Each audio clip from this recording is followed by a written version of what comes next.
All right.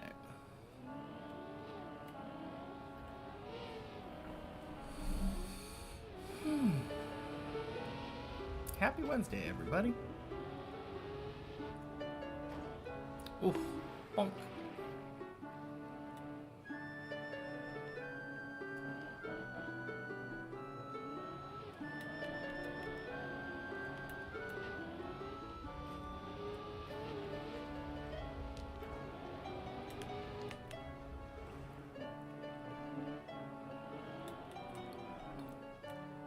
Oh yeah, and after the raid on Monday, Alex followed.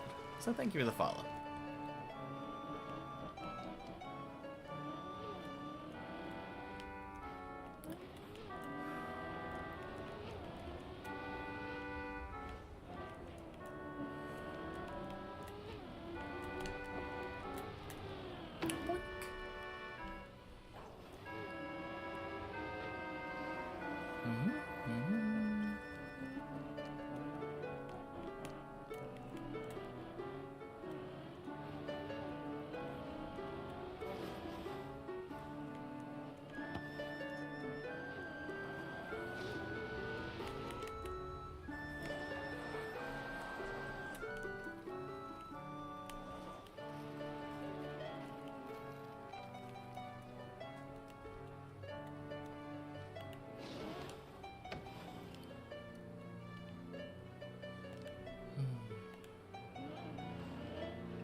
Hey, Michos, welcome in. Happy New Year's Eve. And Happy New Year's Eve, Colty. How's your climb going? Finish this year and you gift 100 subs.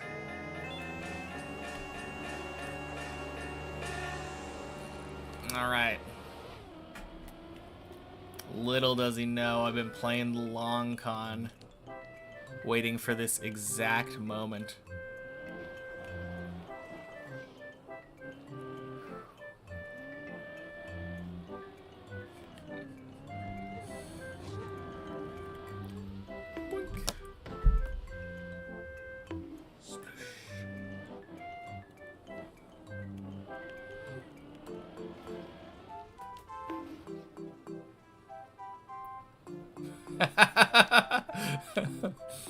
Oh my god, can you imagine?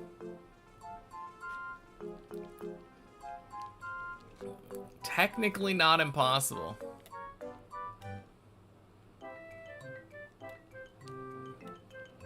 Like, there is definitely a world where I make it back to 15.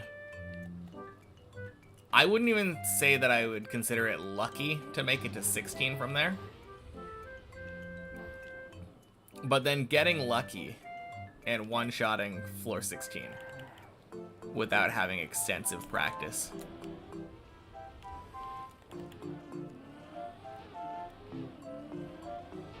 Definitely not impossible.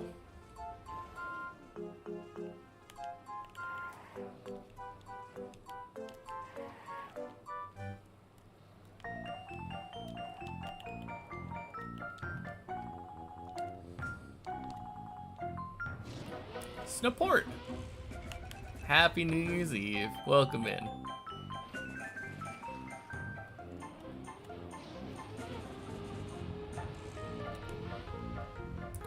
Boink.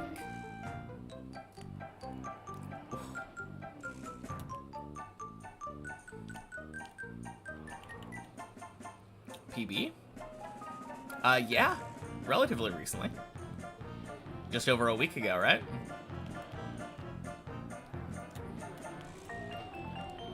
Oh god. Whew.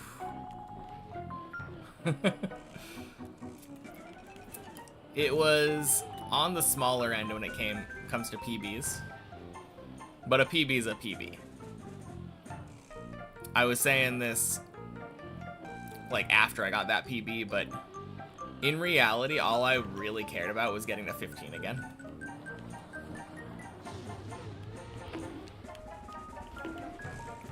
Obviously, you always want to get bigger PBs, but it had been months since I had reached 15 again. Oh, God. You were grinding checkpoint per floor yesterday and got to the cone on 14. Very nice.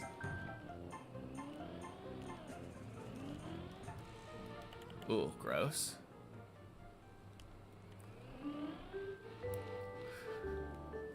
Hey, Volty. Happy New Year's Eve.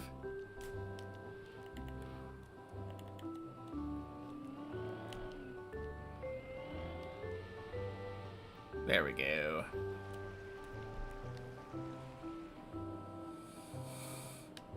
Man.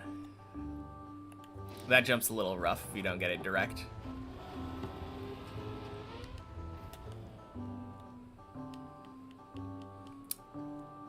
No, the other nice thing, too, though, is that it brought... That last PB brought my on-screen PB back in line with my actual PB. Hey, Cartelix. Happy New Year's Eve.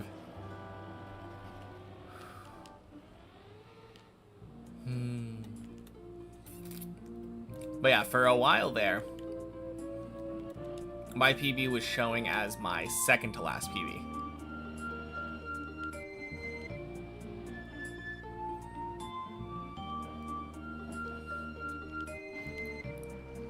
Well, now it's my third to last PB.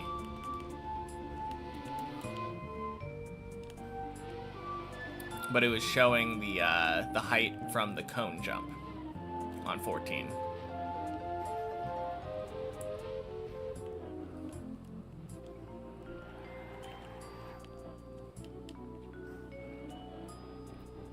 I'm really glad that I made it past my old PB too, for a real new PB. Not only because I got to shave, but because it, like, made it completely unambiguous. Now someone joins the stream randomly, looks at the Dips++ plugin, sees 1670 with a PB marker, like, at the top of 15. Very clear what my PB is.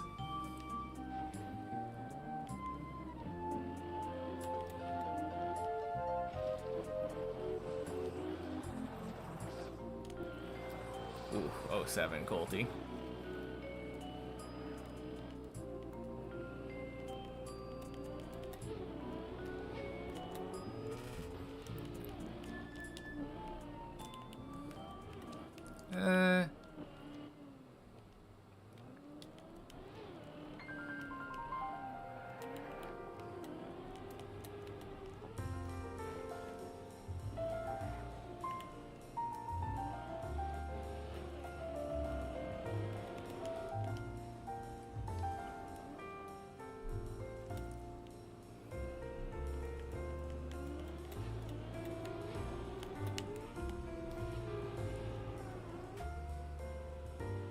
Nice.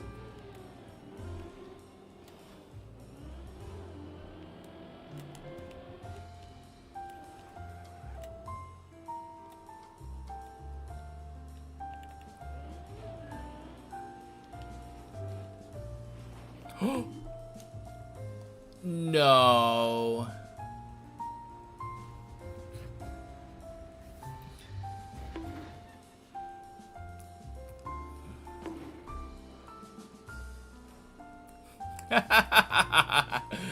Oh, man. Good freaking start to the day. Oh, man.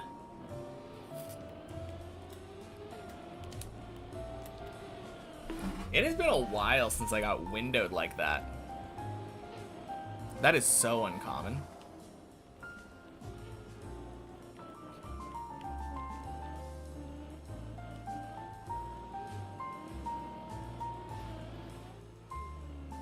Only happened to you once. Yeah, it used to happen to me a lot.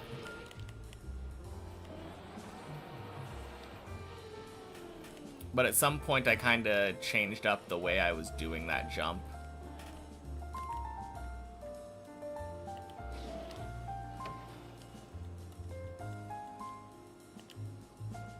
Yeah, strange. Oh well. Honestly, not the biggest deal, right?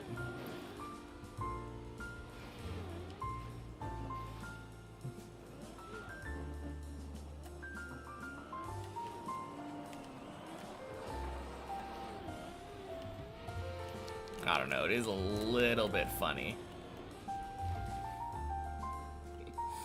Throwing away like 9 minutes or something over that.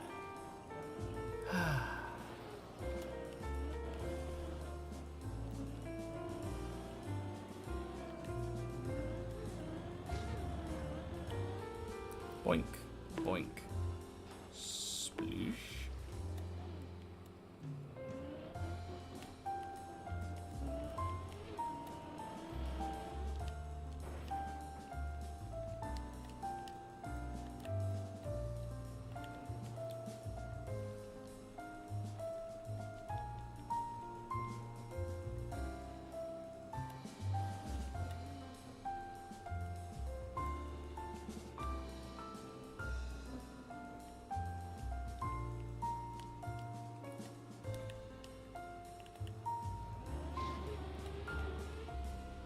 Remember that happened to you when your PB was the dirt wall on 4? Got so mad. Yeah. No, that would be awful. Literally a jump away from your PB and get windowed.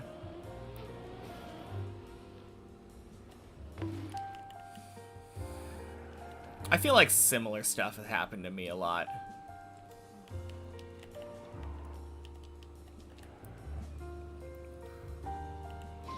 I don't have a distinct memory of like that specific thing happening.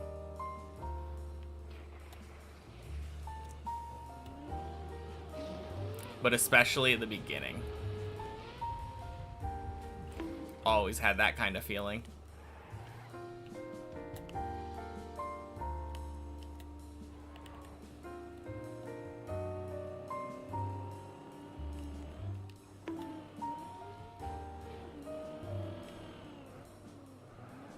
That is the nice thing about having like a high PB. There's that aspect that I always like talk about where it kind of sucks when you get past a certain spot and then fail it. Like if you get to floor 12 and then fail anything before your PB, it feels like a real wasted opportunity.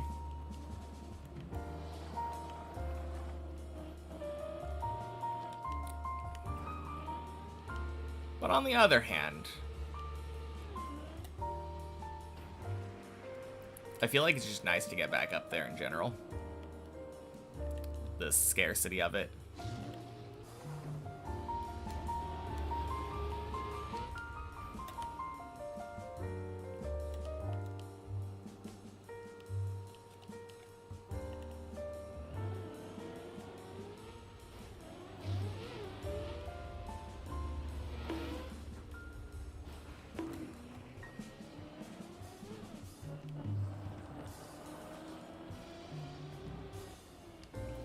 Alexios. Happy New Year's Eve. Added over 100 anime OSTs to you and your friend's Spotify playlist. Nice. I don't actually listen to a lot of OSTs. I'm usually just listening to like openings and endings if I'm listening to something from an anime.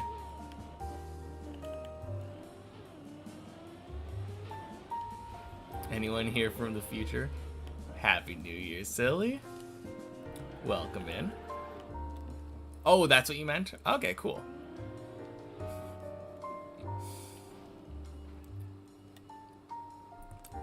Yeah, I mean, technically part of the OST. Usually when I think of OST, though, I don't really think about just the openings and endings, because I usually differentiate between those two.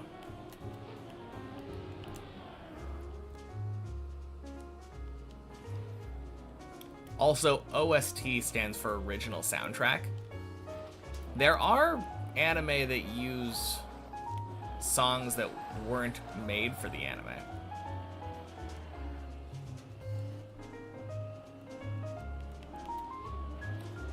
Would you consider a pre-existing song part of an anime's OST?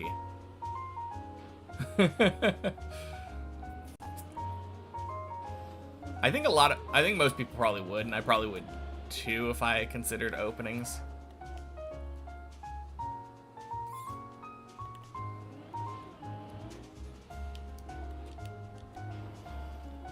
Hey, Days PB, let's go.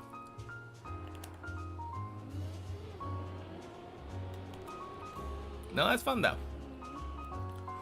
God damn it.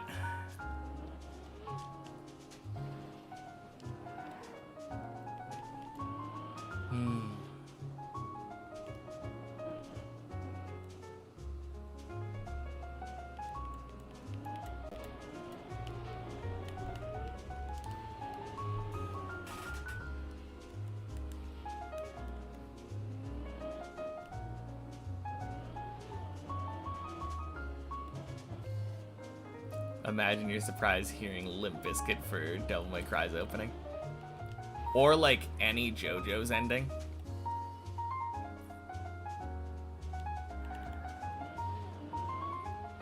So many old like classic rock songs for those.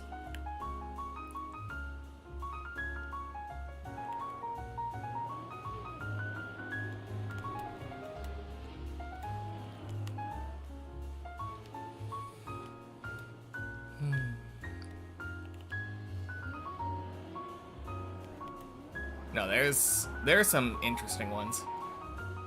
I feel like there are some anime that have like Imagine Dragons openings. That's always kind of weird to hear.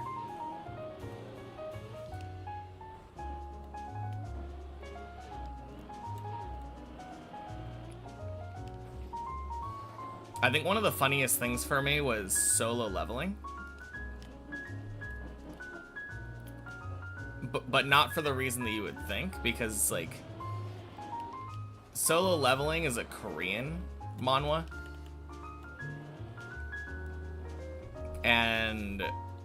or an adaptation of a Korean manhwa. But in like season 2, the Solo Leveling opening and ending are like Lisa and TK. Like the guy that did the Parasite opening. Parasite, I guess Tokyo Ghoul is the more commonly known one. But like very, very well-known anime opening artists.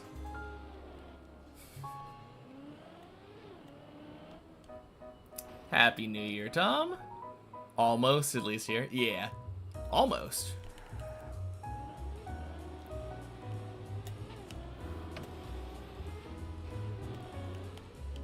One Republic did the Kaiju number 8. Yeah. That was another one I was thinking of.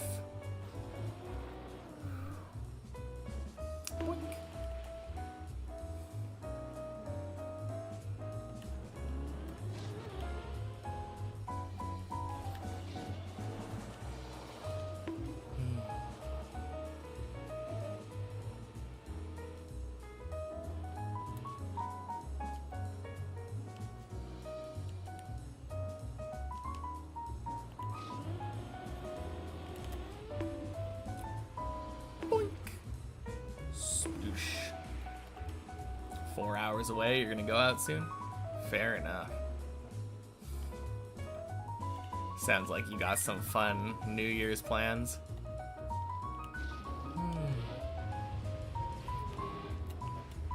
Initial BN. Boink.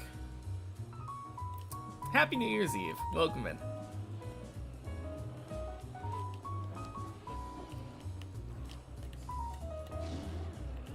I think Resonance is your favorite intro.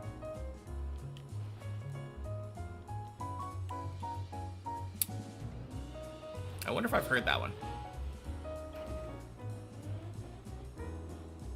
Hugs by Pale Dusk.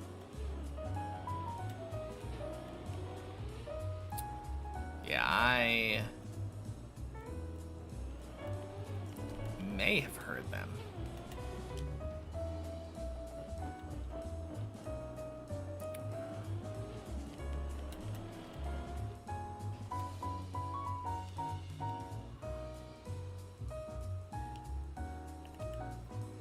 I don't know. There are so many anime openings now that kind of hard to keep up with all of them. More or less like mine, driving mostly.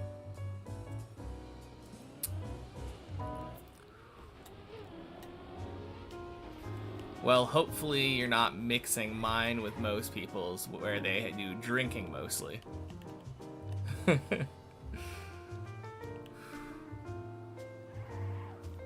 Oh, Soul Eater's first intro, yeah. Yeah, I've definitely heard that one. Yeah, solid choice.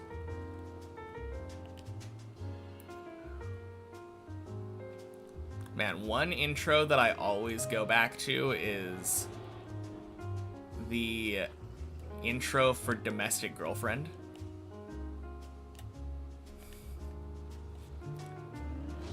That opening was like way too good for the show that it was for.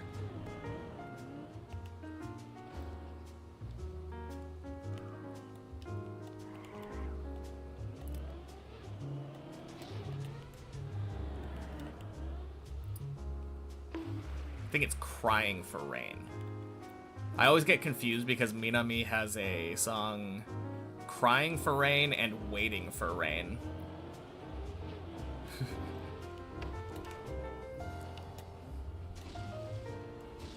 Need to watch Domestic Girlfriend.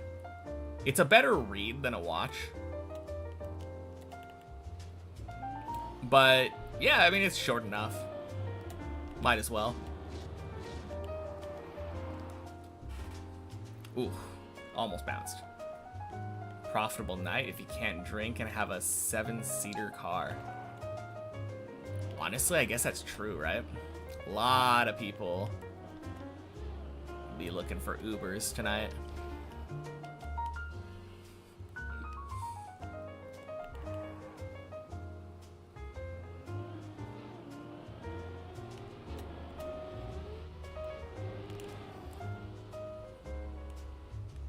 Quack.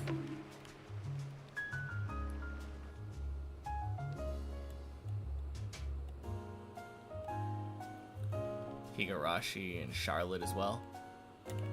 It's been a long time since I've watched Higurashi, and I don't think I ever did watch Charlotte. Although I don't think that one's ever really been on my radar.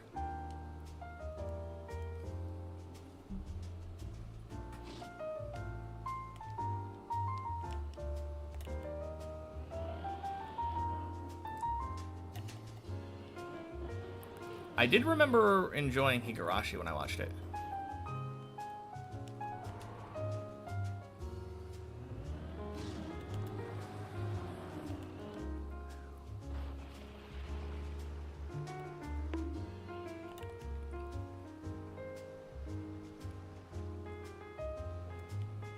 Yeah, I think the most recent thing that I've been watching was from this season, Chitose in the Ramune Bottle.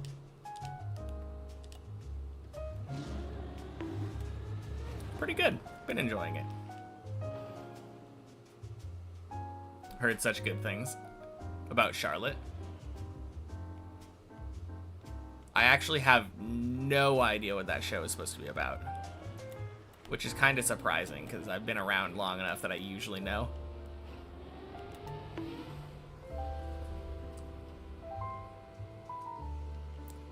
Huge list. Yeah, I mean, I feel like most people have a huge list. I know I do. Oh, jeez. Bochi, My Dress Up Darling, K-On! My Dress Up Darling is so good. I have never seen such a wholesome, horny show.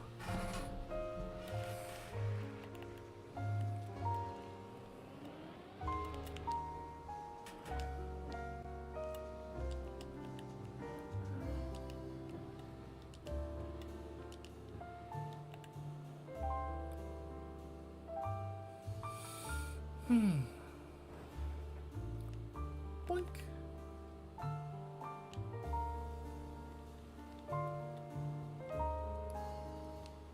No, I still have to finish K-On. I think I made it like halfway through.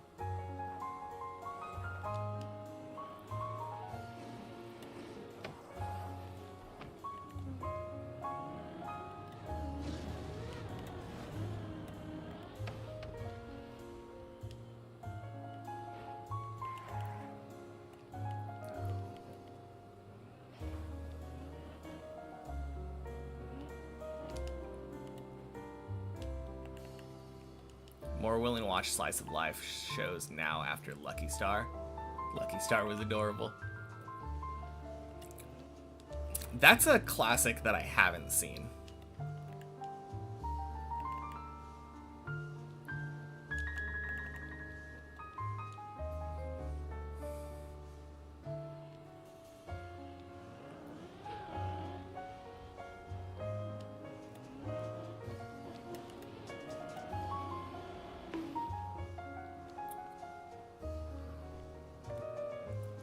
Replay editor buff is crazy. Isn't it always?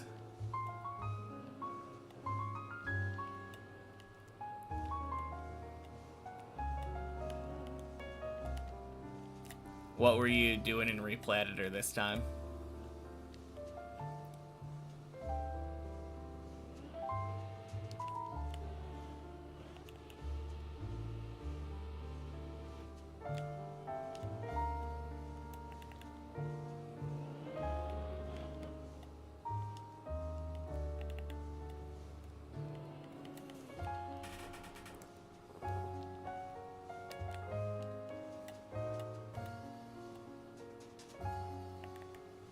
End of 2. End of 2, yeah.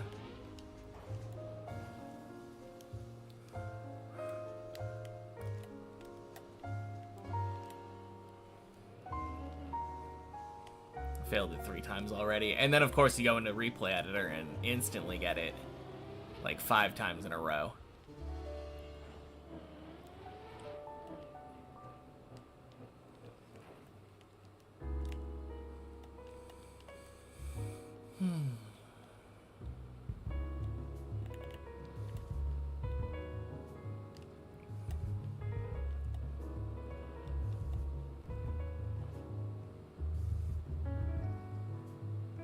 Yeah.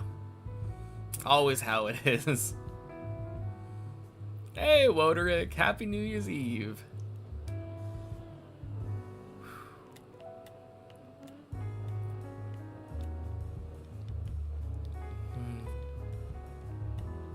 Thank you, thank you.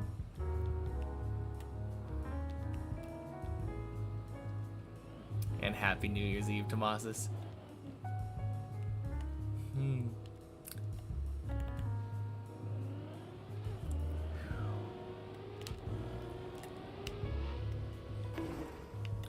Boink.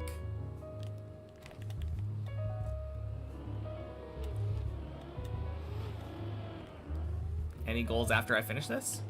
Next thing on the chopping block is Deep Dip 1.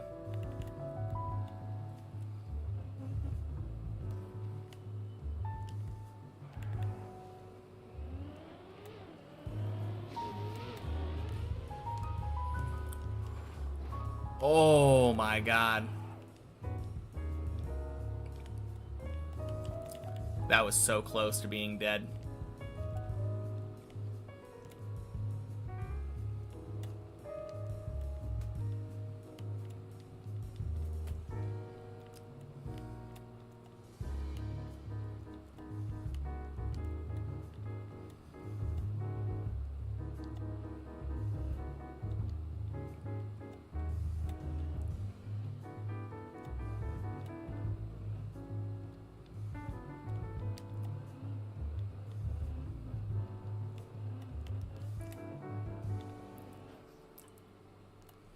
Feel like on the grind. Gonna go get drunk now? Alright, sounds good. Talk to you next year, Tomasis.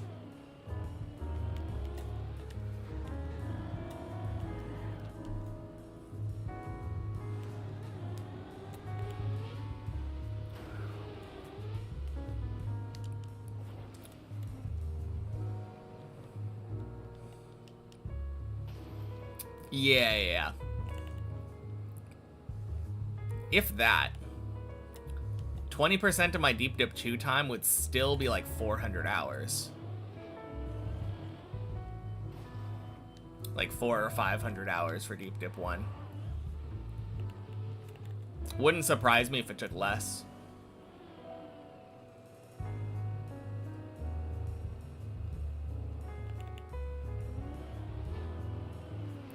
I'm probably going to try to approach Deep Dip 1 a little bit more raw.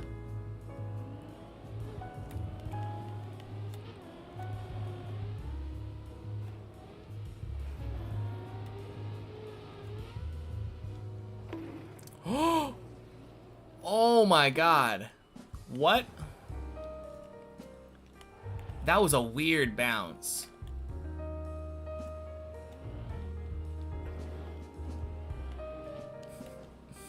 Happy New Year's Eve, Delirian.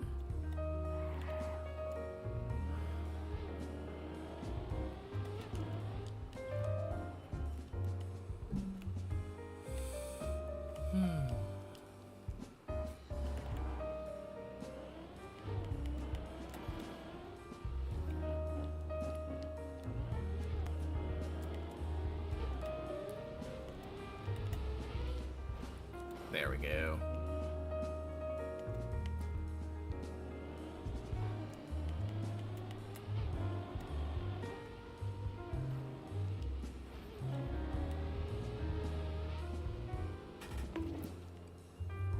Goddamn. First time you see me fail that? 2 hours left for you. Nice.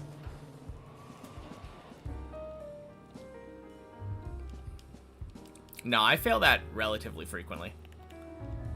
But that one, I did end up face planting the pole. And normally when that happens, it brings my car basically to a dead stop. This time it sent me all the way off to the left, which was kind of weird. Go back to the main map, fail into floor 2 again. Of course. Is it like LeBron that you've been failing?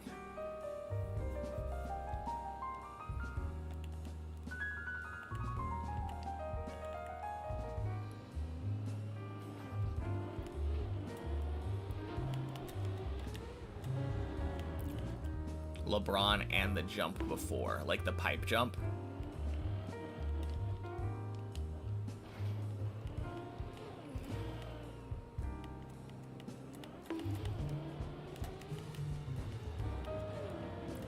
Yeah, okay. Yeah, I mean, I know for the pipe jump, it is mostly like a feeling kind of thing, but trying to be right side and like crossing over the middle of the pipe at the end to go like full right left. Very similar to the way that the pipes are on 10. And then holding brake is another thing on the pipe jump. After you make the jump,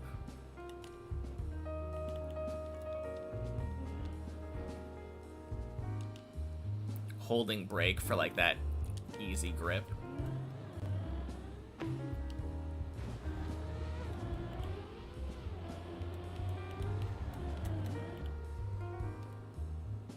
Woo. Pipe jump scammed you on double dip on Monday. Oh man, is that what gotcha? Rip.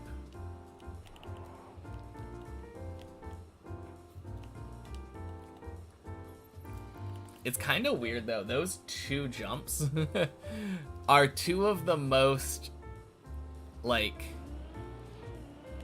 you just gotta get the feel for it jumps on, like, on the early floors. Alright, 8 equals 10. Got wireless earbuds finally. 5 months in a row of new pairs. Said fuck this, got a $20 wireless pair.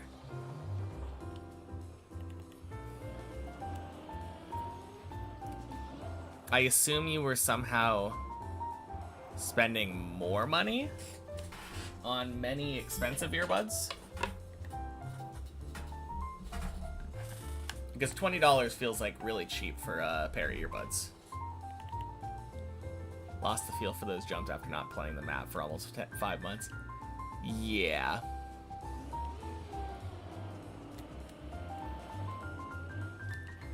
No, that's fair. It is kind of silly, though, that, you lost the feel for them, but then as soon as replay editor buff comes on, super free.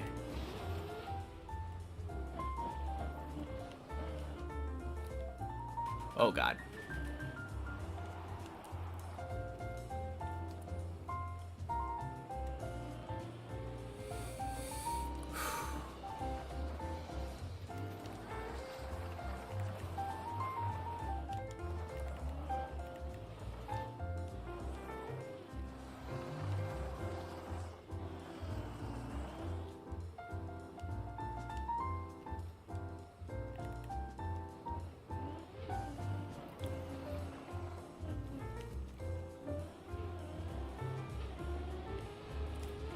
You were struggling with fish jump as well. Think you figured that out again?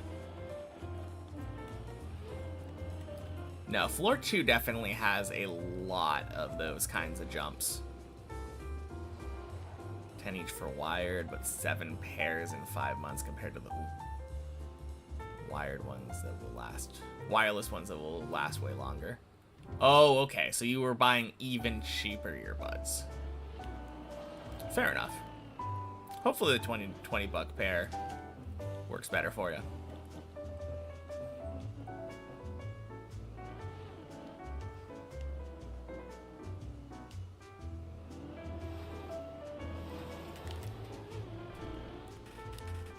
I feel like I'm always worried about battery life when it comes to that kind of thing.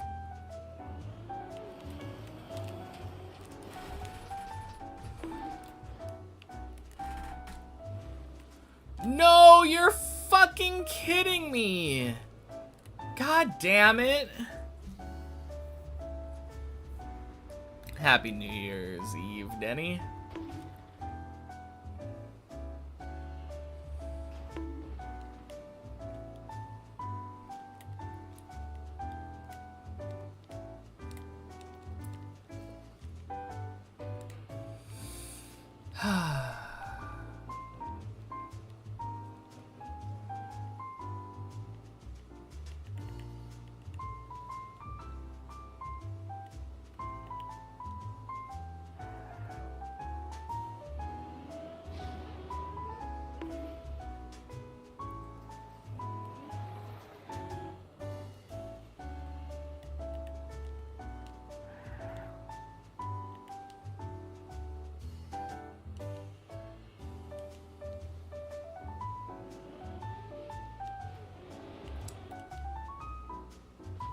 Well, fucking pipes.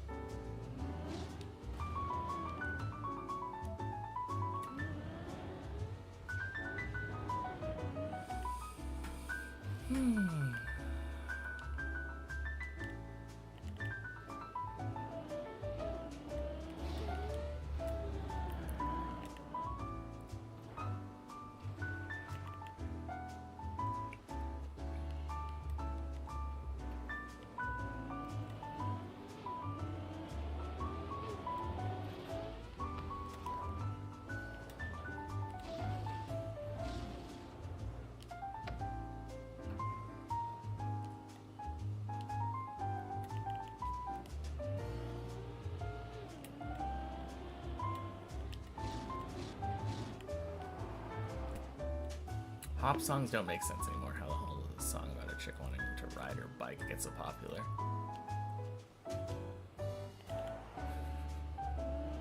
I mean,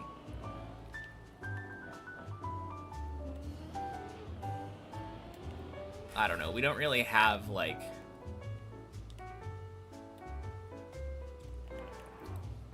I just feel like we don't really have songs like that in general anymore. Like, we used to have pop songs that were like everybody knew the song.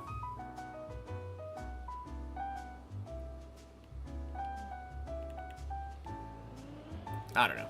Media in general is weird nowadays.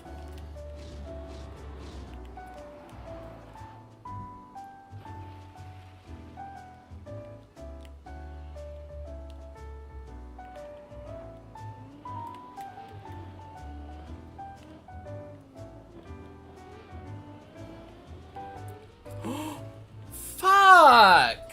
Oh, god damn it.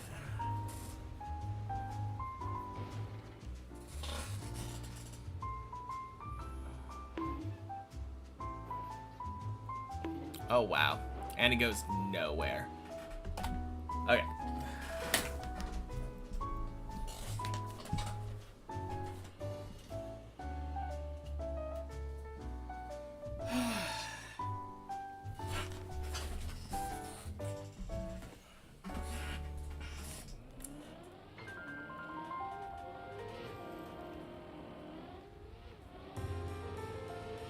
Had MTV and it was one for all. Yeah.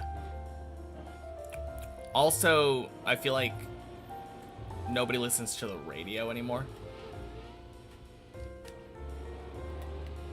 And that was another, like, unifying force.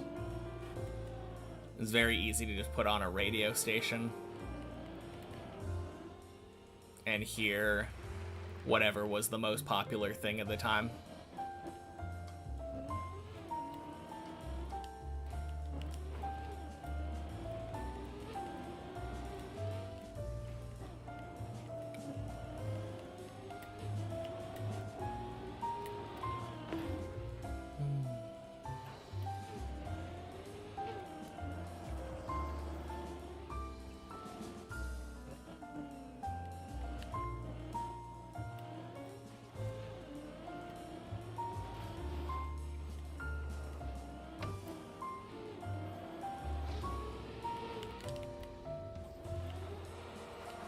Wouldn't say that. Commuters still use it a lot.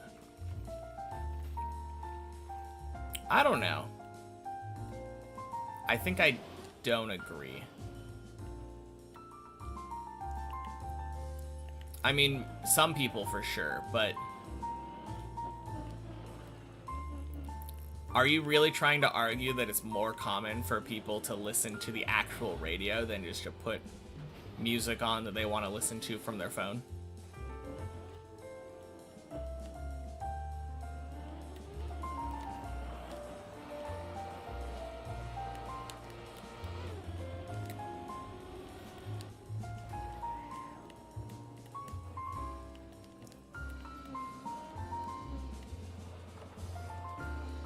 MTV was dictating what was on the radio, too.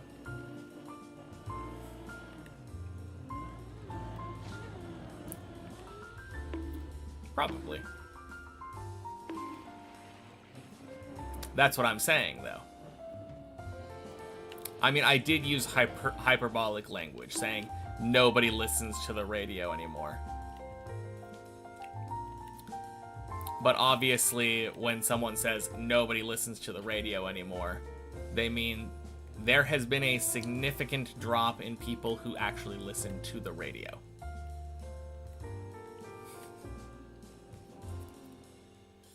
It just takes longer and isn't as fun to say if you say it that way.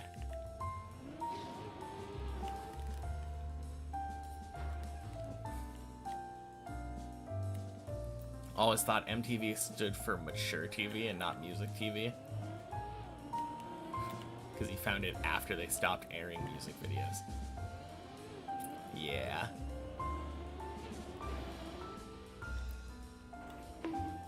I mean, that's the other thing, too.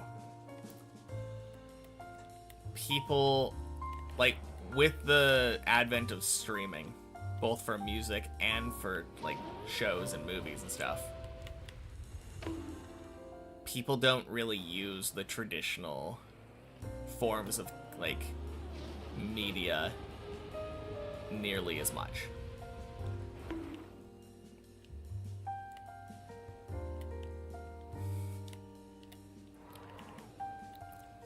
Like, MTV is not nearly as popular and also doesn't do music. And is a cable channel. Like, all of these things in combination.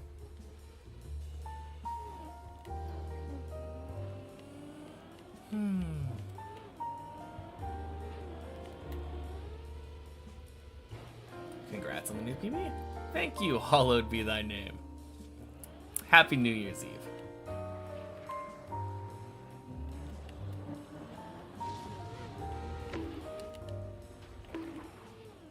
Didn't help that the most popular shows on MTV were Ridiculousness and Rob Dyrdek's Fantasy Factory.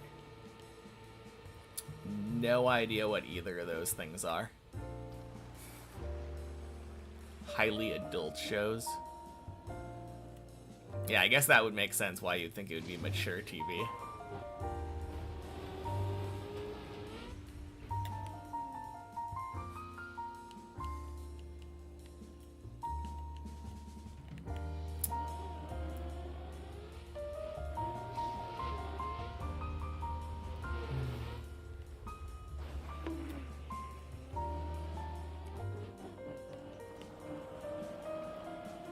But yeah, we live in a weird time, that's for sure.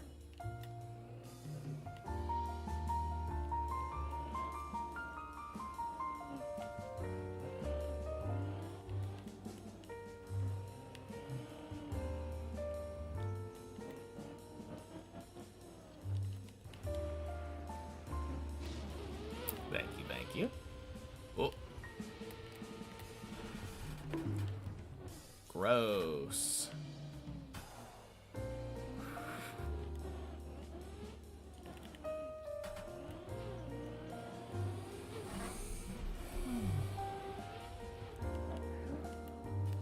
Curious and asked ChatGPT if radio or streaming is more popular nowadays. Apparently, radio's still ahead, even though streaming are closing in fast. I mean, that is surprising. Assuming ChatGPT is actually right. Don't know how much I trust that.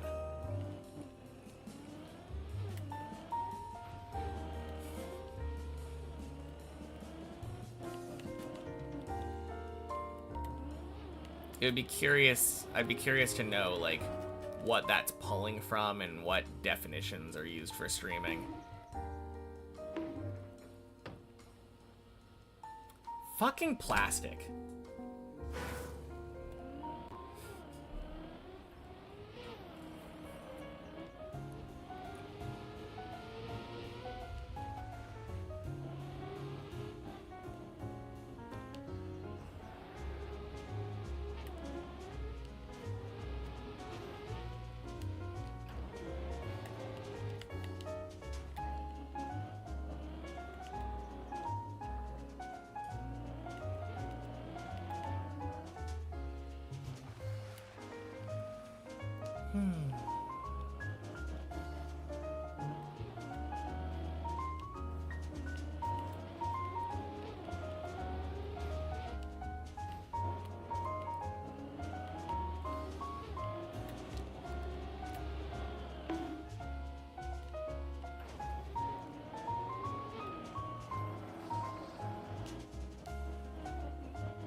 Worldwide, probably.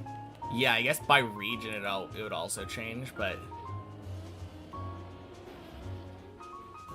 that makes sense. Happy New Year, SMB.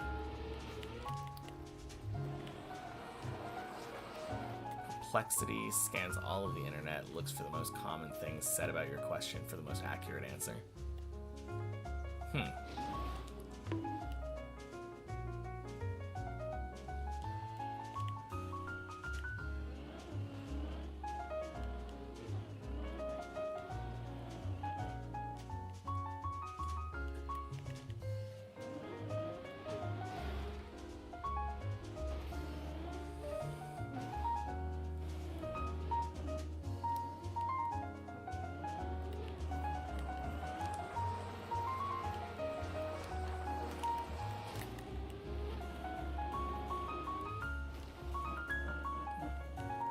No, it's a hard thing to know, though, because I don't really know how that tracking works. Is it based off of survey data? And if so, how skewed is it by the fact that, like, I feel like people don't really take the time to do surveys anymore.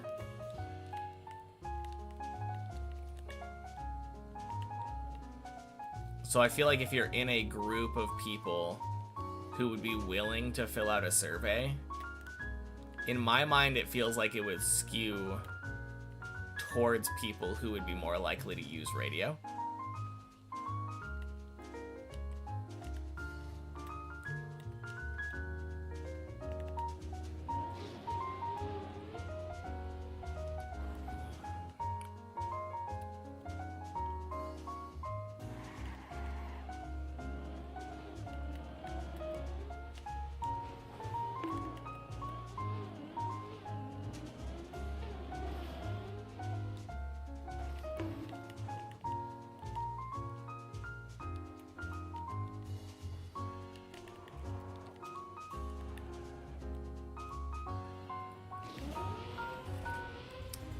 That actually kind of makes me curious.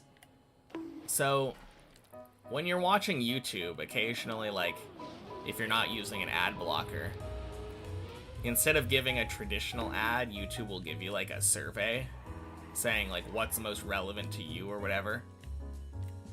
And it does have a skip option. I wonder what percentage of people actually fill out the survey versus people who just click skip.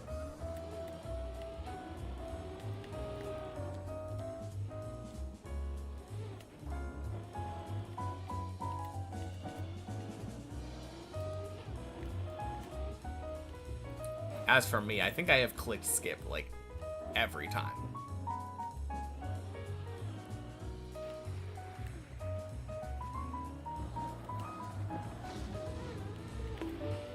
$75% easily. Yeah, you would think so.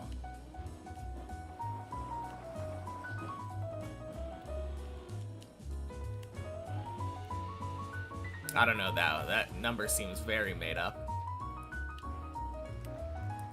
Probably have to also take into account also older people habits. You're a bit older and still listen to the radio now that you think of it. No, that was the main contributing factor that I was thinking of when it came to people who are like more prone to taking like surveys and stuff. Rough guess. Yeah, but it's a rough guess entirely made up. It's such a rough guess that I wouldn't even consider it a like estimated guess.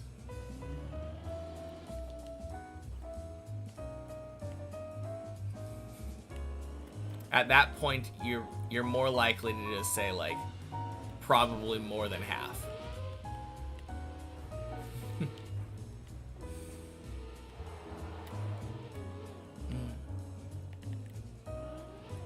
No, I still listen to the radio occasionally, but I think that is mostly due to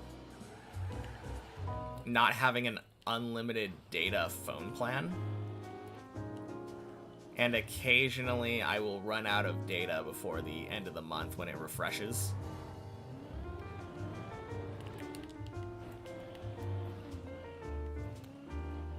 And then I choose the radio over complete silence. Even then, though, I have music loaded onto my phone that doesn't take any data. And we'll usually listen to that instead.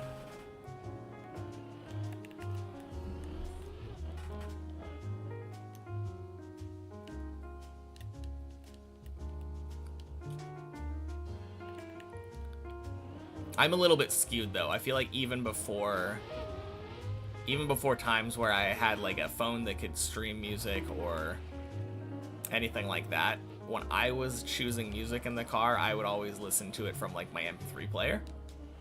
Or before that, CDs. I was the type of person to have like a big folder of CDs in the car.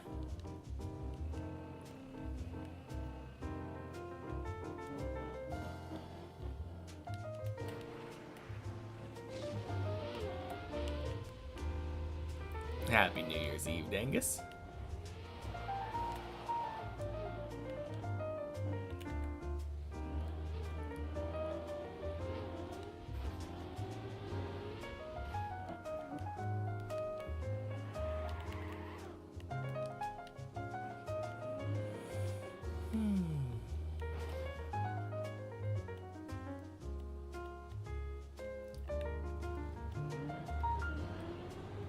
Also remembered that advertisement is the most effective on the radio.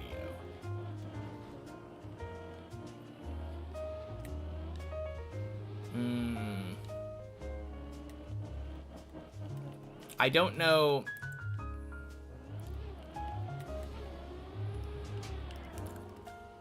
Don't know what to think about that, because advertisement isn't really defined in that. I assume when you say advertisement, you mean traditional advertising? Like airing a commercial?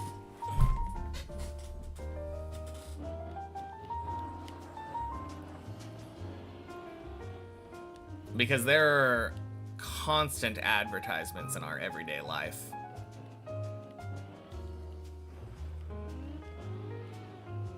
Whether those are like obvious, like ads on a website that are just there in plain sight, or like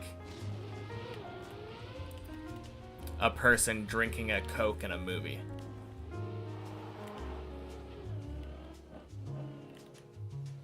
I feel like it's hard to say like,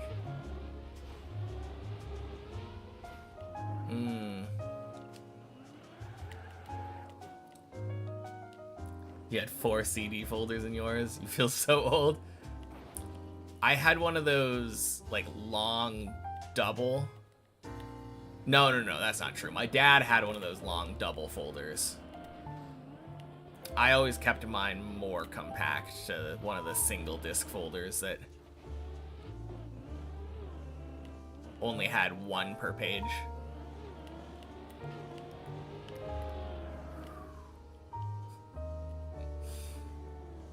Yeah, you mean commercials.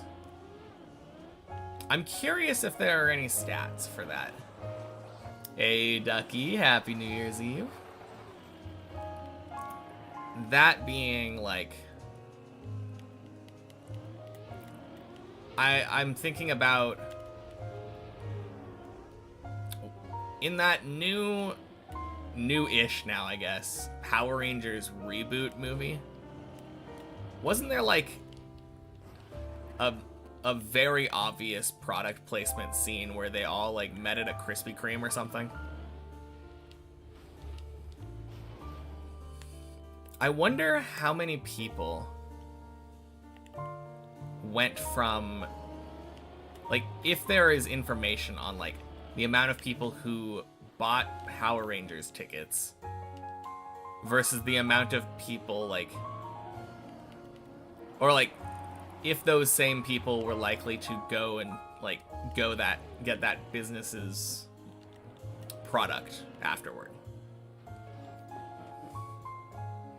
Thank you for reminding you how young you are.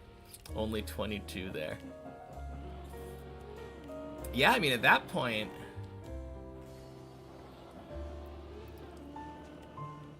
oh god, yeah.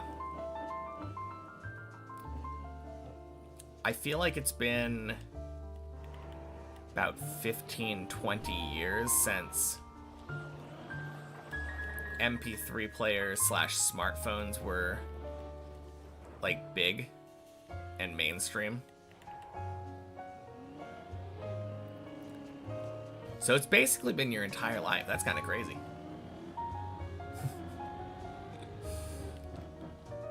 Oh, the plight.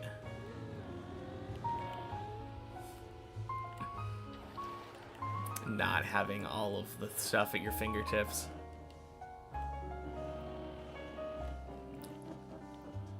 I don't know, I'm pretty nostalgic about my CD folder case.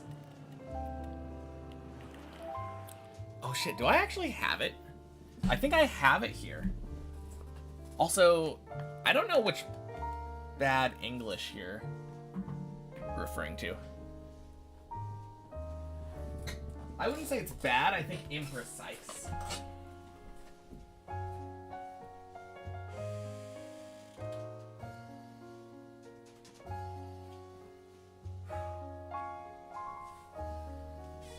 I knew it. I knew it. I had this in my car for the longest time.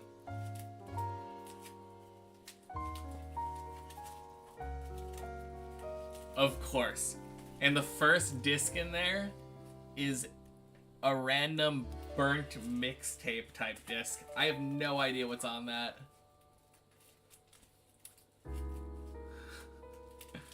Oh man. So good.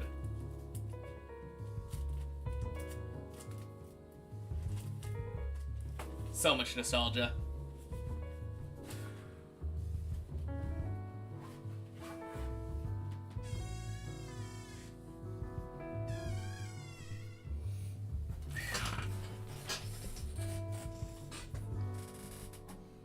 Krispy Kreme started in your city, so did Texas Pete. No idea what Texas Pete is, but that's cool, I guess.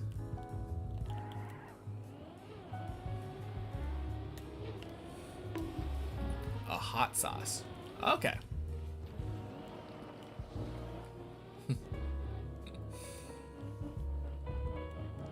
Yeah, I never heard of it. Boink.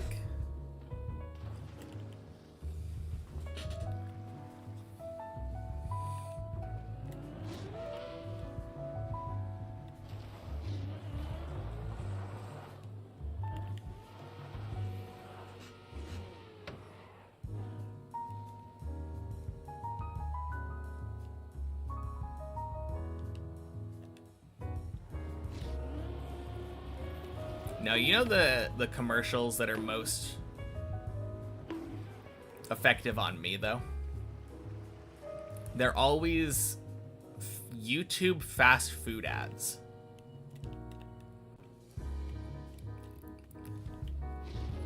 There is absolutely a large correlation between seeing an ad for Domino's and me buying pizza. It doesn't necessarily end up being Domino's pizza, which is the funny thing. But absolutely, I get influenced in my purchasing decisions based off of YouTube ads. Think about it this way, imagine removing all the branding from food and only having white boxes of ingredients on them. The way we choose is very strange. We prefer things we've already seen. Yes.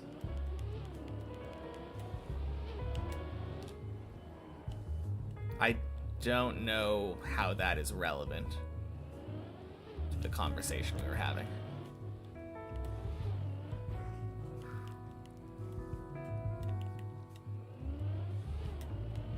Especially if you're trying to relate that to radio commercials.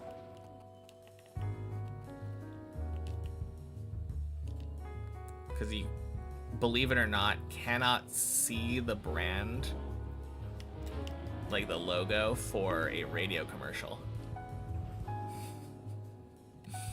They got sued once because of the name. Texas Pete does not, in fact, come from Texas. It's from North Carolina. Huh.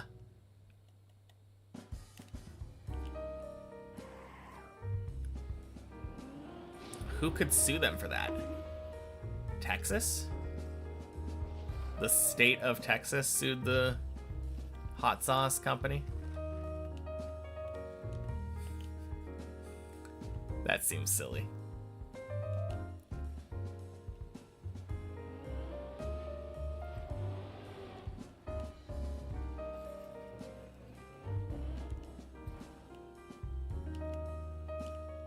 class action due to false advertisement.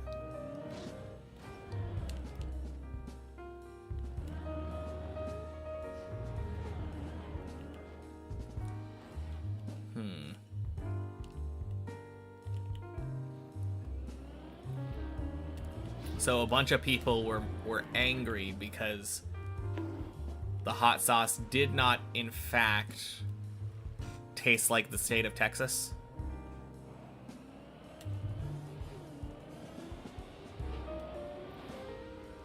I have eaten Texas, and this is not it.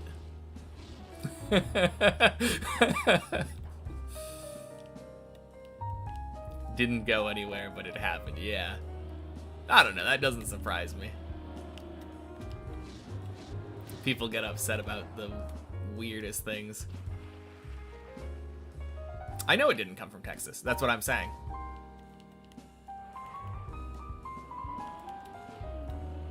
I was mostly making a joke about eating the concept of a state, or perhaps dirt from the state.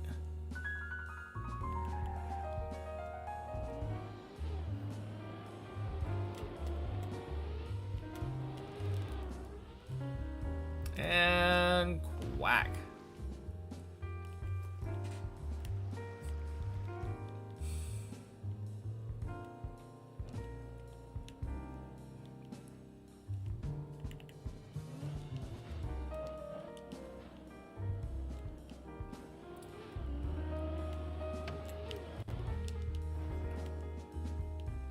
I don't know, though. I feel like that would be similar to if, like, people visited Mexico for the first time and then decided to file a class action lawsuit against Taco Bell for not being actual Mexican food.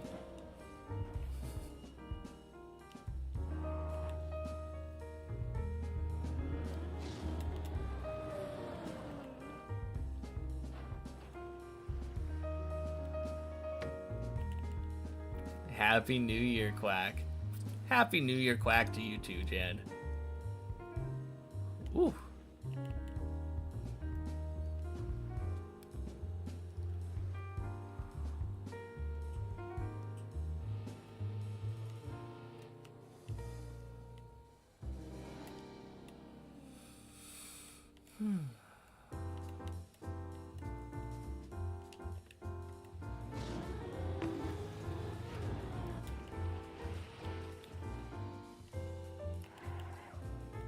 Delay on your side because you need to switch tabs on that.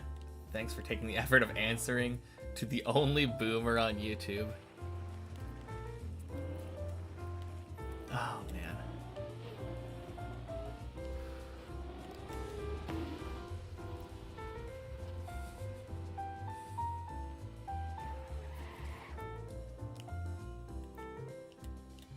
I kind of feel the same way a lot of the times. I don't often relate to a lot of the newer crowd.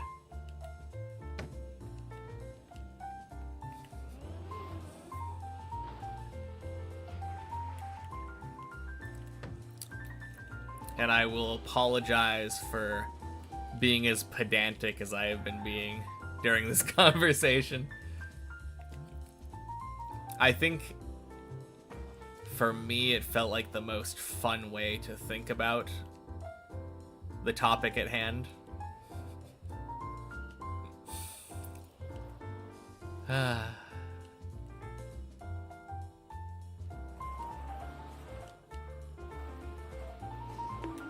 Ooh. Nice. Ooh. Big turnaround. Beautiful. Do I sometimes also get angry and propose not to buy something I've seen in an ad because it interrupted my movie or video in a very bad moment? Yeah, sometimes.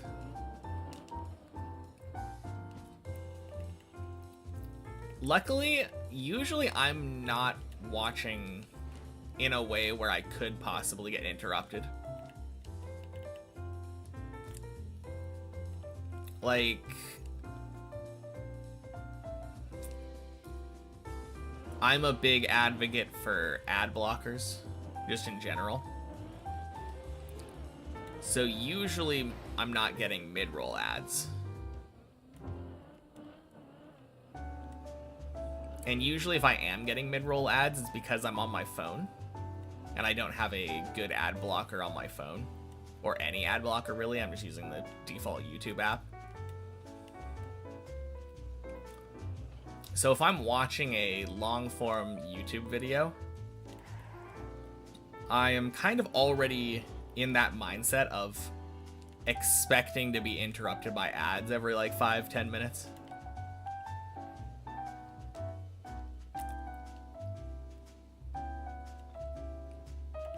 Man, I can't imagine watching like an actual long ass movie on YouTube though. God damn it. Whoa. Oh.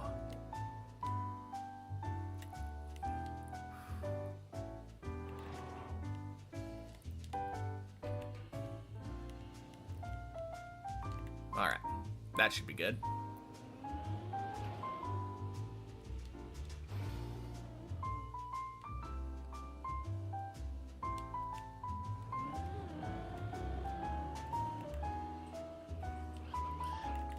'26 will be the year Hurricane Katrina, if it was a person, could legally drink. Wow. Thanks for making me feel old.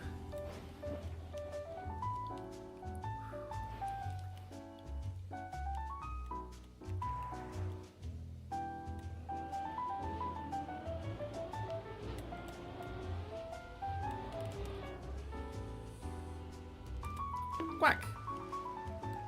Yeah, I can't imagine watching like a movie with mid-roll ads.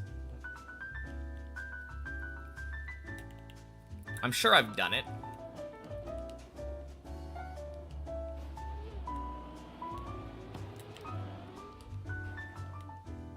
But yeah, I'm just imagining like a movie like Pulp Fiction, you know? Sitting there in the middle of Sam Jackson's climactic speech, his big monologue, and then all of a sudden you get an IBS ad.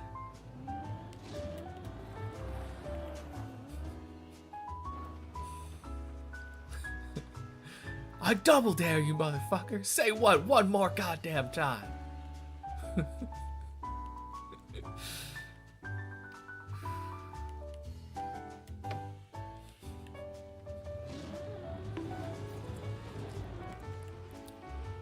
Are you experiencing irritable bowel syndrome? Try this medicine. Please consult your doctor. Proceeds to list all of the side effects at rapid speed.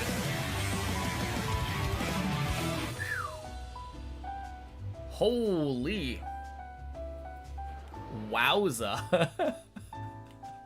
Thank you so much, Jan. Oh my god. 15 gifted?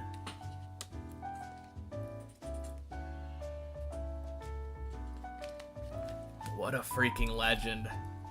All right, let's see. I'm looking for names that I recognize. Bonky, of course. Ducky got one of them. P-Tune. Kubas. Rooks one? I think I recognize that name. Dangus was here earlier. Damn. Speaking of, Happy New Year, Kubas. Oh. And Happy New Year, Bonky. Late PB gift, 16 next. Thank you, thank you. Oh, and Happy New Year, Ira. And Happy New Year, Rooks One. All the people I'm mentioning. Turns out you read their names out loud and they say hello and thank you. Lurking here from time to time. Figures as much. I have no idea how the gift subsystem works. Like how it decides who to give to who when. I would assume it prioritizes people who are currently here though.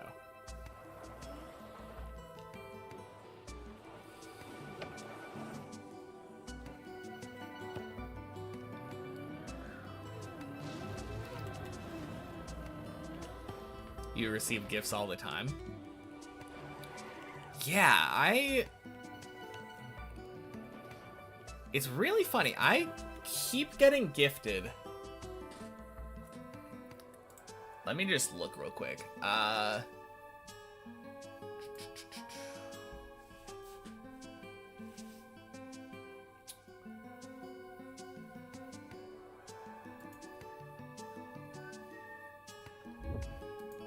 I keep getting gifted to this music channel, and I have no idea who they are because I don't think I've ever watched them.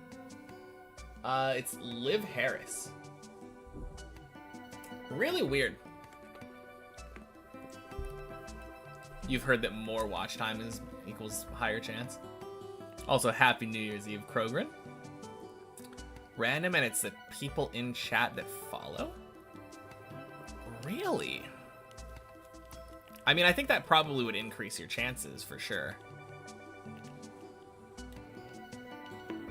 Oh, God. Receive multiple gifts when you just stop by a stream for like 2 seconds. Recent watch time. I mean, obviously you can be given them specifically. Like someone can say that they want to gift a sub to a particular Twitch user. And I think that's what's happening to me.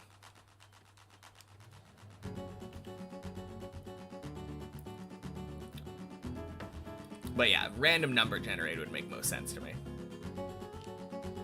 When it comes to like the anonymous, not anonymous, the group gifts.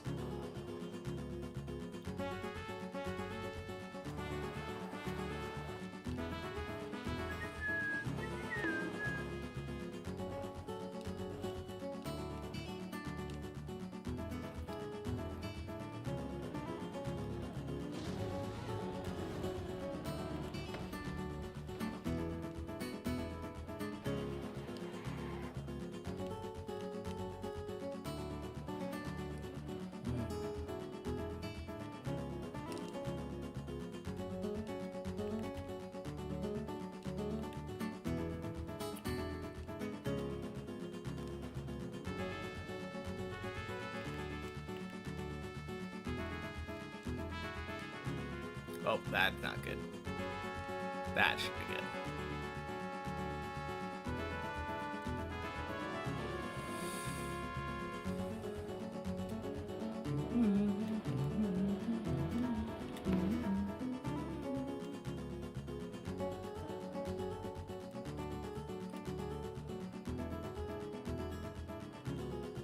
Man.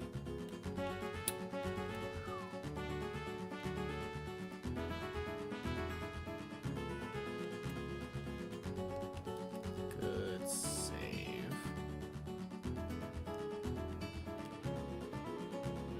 It makes me so happy that I was able to make that save. Going from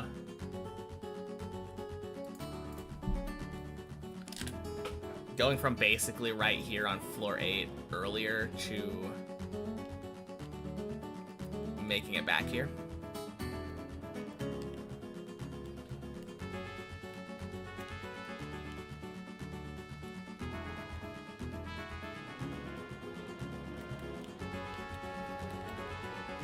And we make it past again.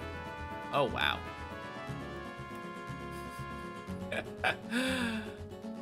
Okay.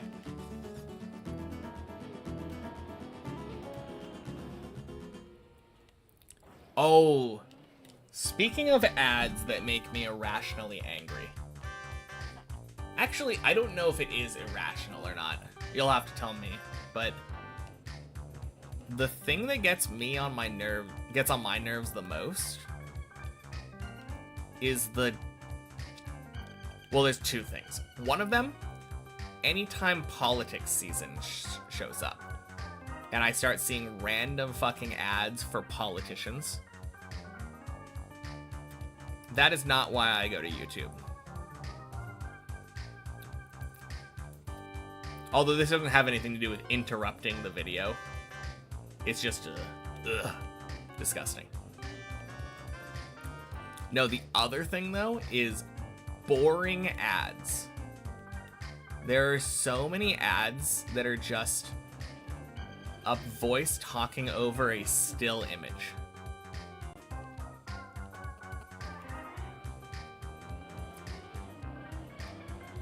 It does not feel like a very good use of an advertising budget. I mean, the point, I guess, is that they didn't really have much of an advertising budget.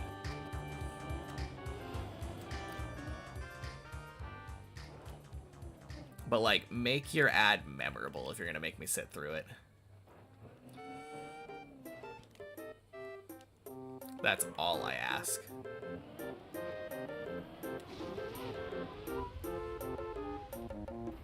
Bleb.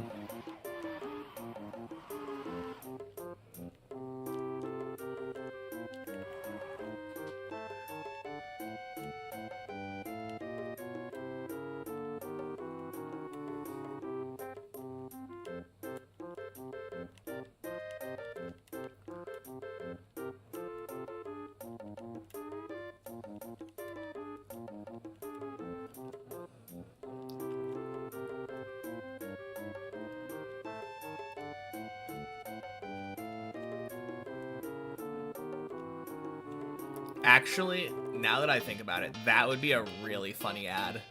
Even with just a blank image. I would love a Brave browser ad that was saying, "Are you sick of YouTube ads? Install this browser today." That would be so effective.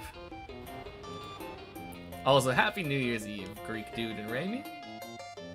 You'd rather sit through some boring ad read over obnoxious music and animation assaulting your eyes and ears.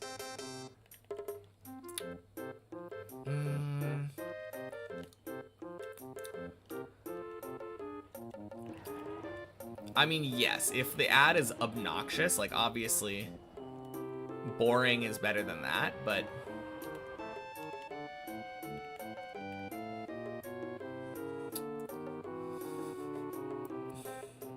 I don't know, there are some silly ones, like... There was, I think, a ad for Airheads candy. That was like, wait a minute, are we in a commercial? And then the slasher villain and the victim just start eating Airheads, and they're like, yeah, you want to skip it? And then that timed up perfectly with the time when you can click the skip button.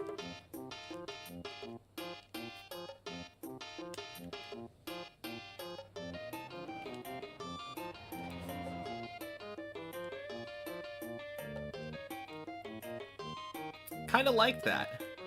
Very meta. Made me... like, made a small chuckle come out, you know?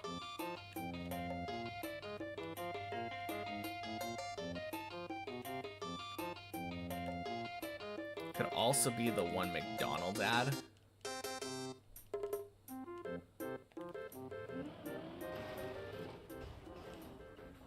A kid's dad's death and his mom taking him to McDonald's to make him feel better? Is that a real thing? That is ridiculous.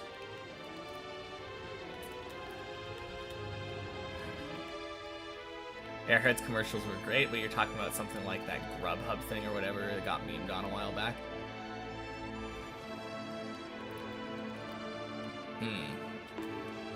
I don't know if I remember that one.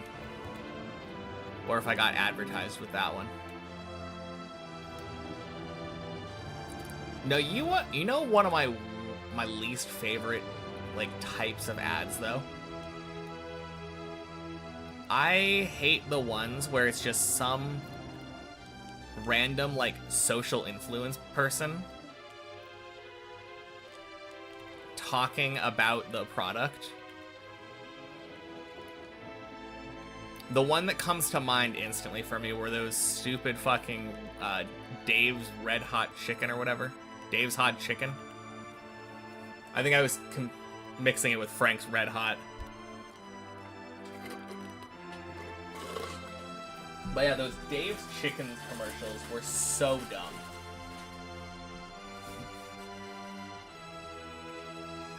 No idea it's McDonald's until 4 minutes in. Wait, it's a 4-minute ad? You're joking. Alright, how high is the production quality on this ad to where people are actually sitting 4 minutes into it?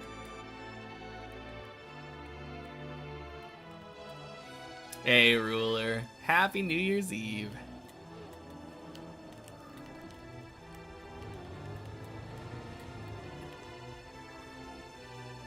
Whoa! That made it really far in to the platform. That was kind of crazy.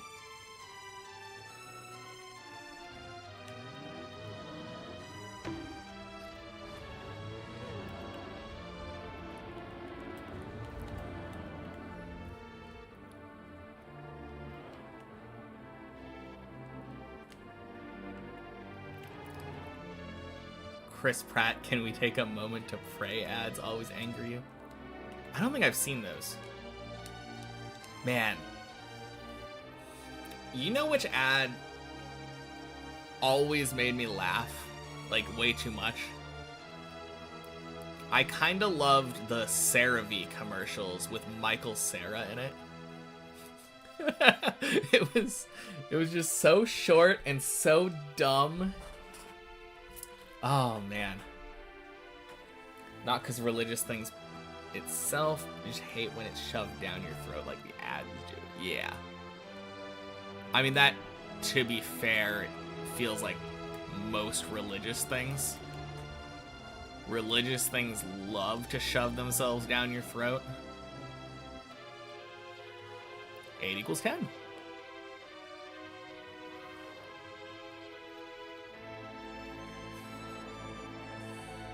But no, I getcha.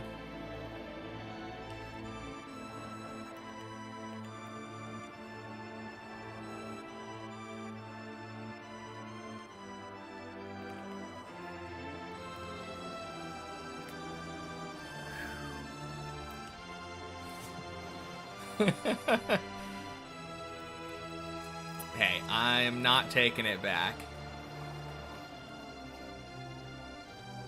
That is just a straight fact.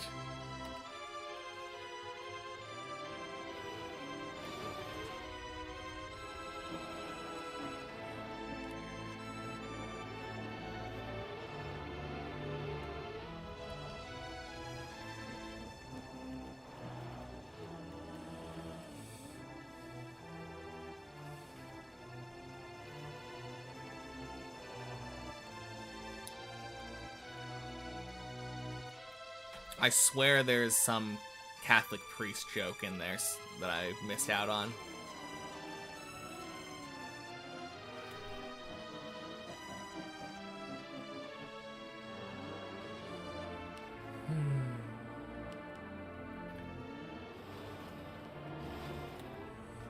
God damn it.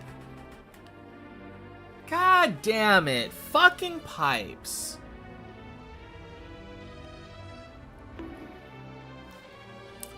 Really? Okay, if...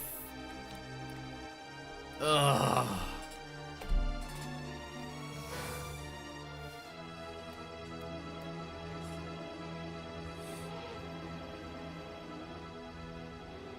Cool story.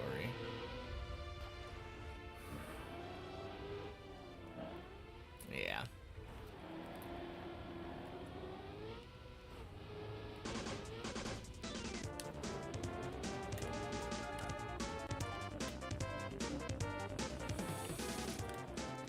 Oh, man.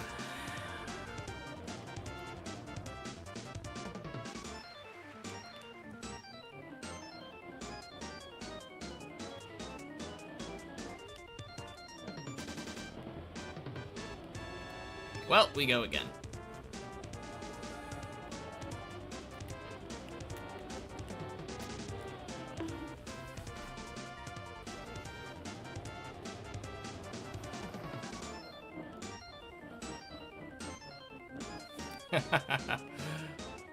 Not too long now. Just 20 minutes left. Happy New Year's Eve, Syra. Happy last stream of 2025. Also pleased to see my shaved face once more. Yeah. Always nice getting a PB.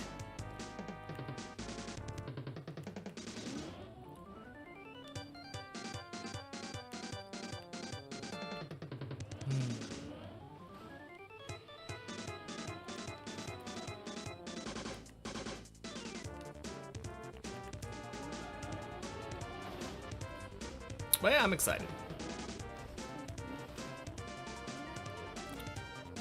Feels like next month is gonna be huge.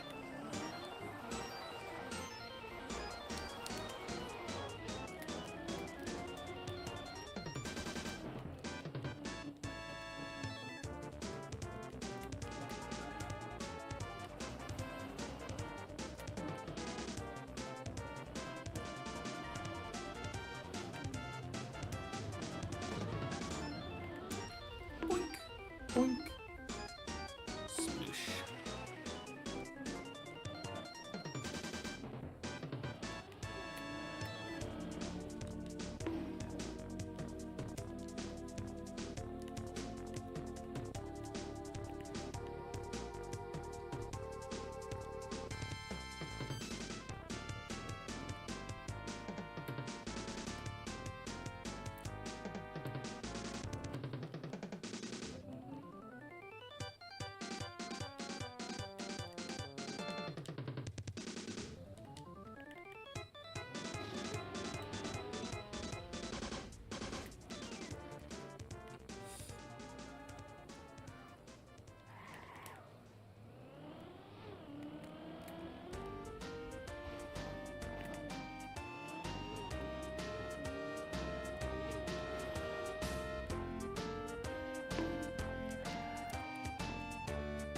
So I got this problem.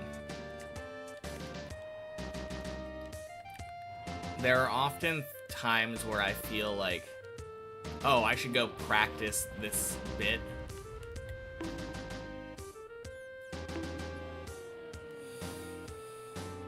Like, I kind of felt like practicing the pipes on 10.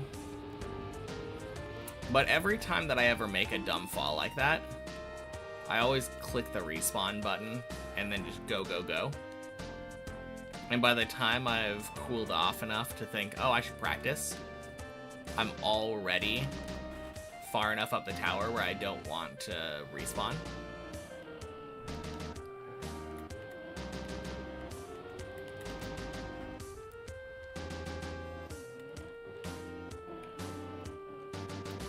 We'll see, though.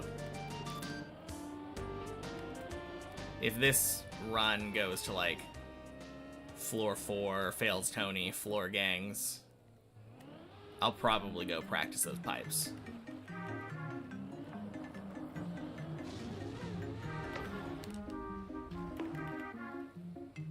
God, this... Said I got this problem. The first thing that came to mind was, you got this new anime plot.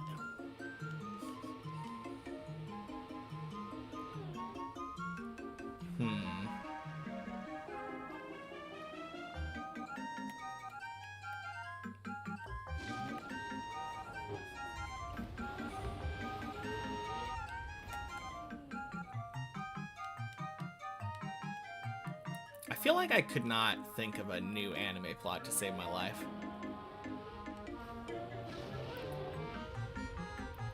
How's Run's been today? Better than...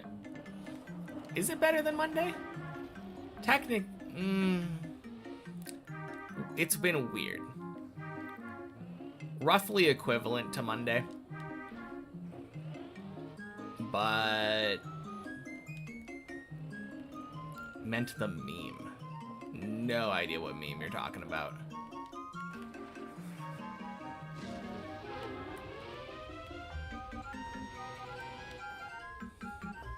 So on Monday, I think I had one run go past floor 7. And most of my runs were just very, very, very, very, very, very, very bad. But the very first run of the day on Monday made it to floor 11 and made it past the loop. Or the roof slide or whatever.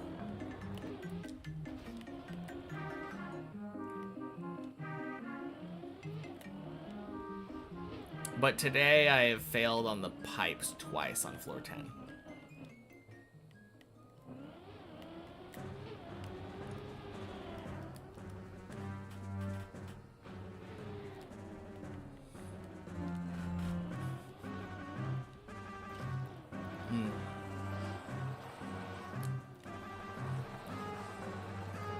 Well, I could lie and say, yeah, I will do just that. But I know me. Long before the end of this stream, I will have forgotten all about it. There is no quicker way for me to instantly forget about something than for me to say, I'm gonna have to look that up later.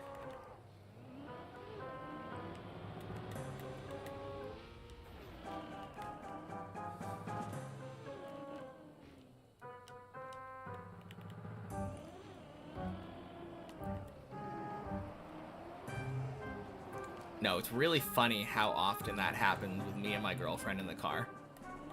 We'll just be having a conversation and I'll be like, oh, I wonder what this is.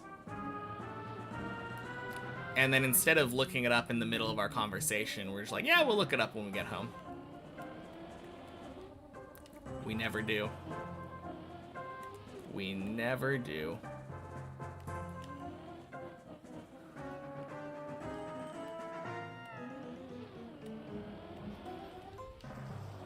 Although, the last time that happened, we did look it up.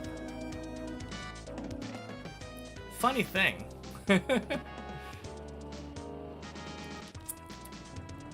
I guess occasionally it can actually be remembered.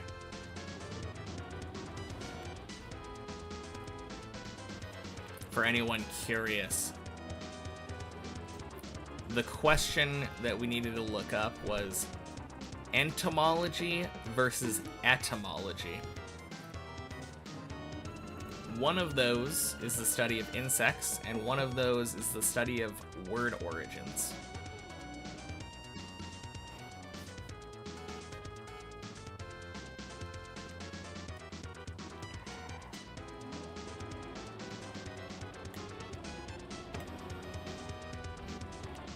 And no matter how many times I look it up, eventually I always end up forgetting.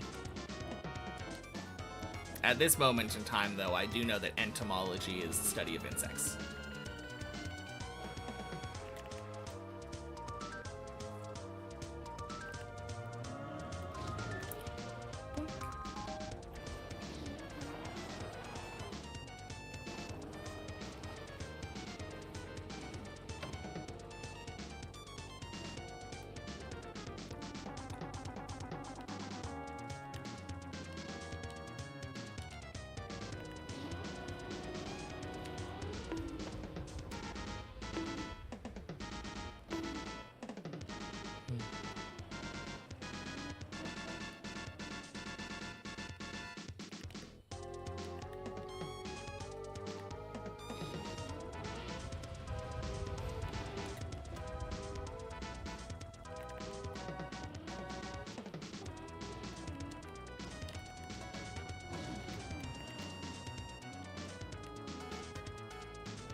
All right, back to 6.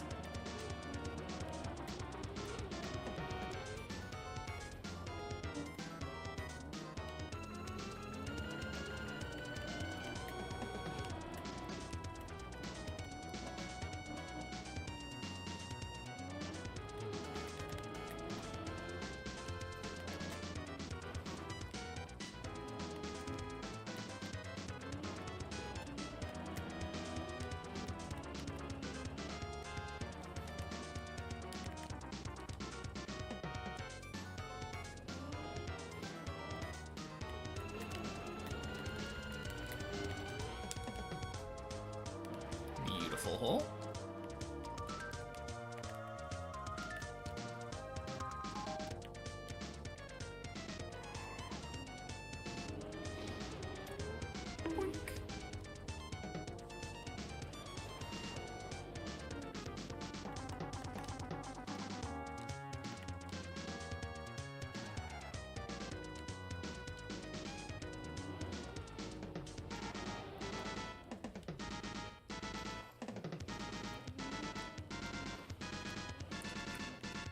Weird.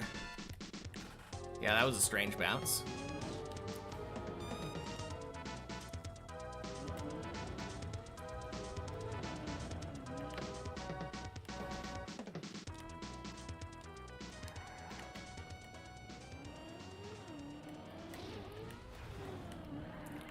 Crap.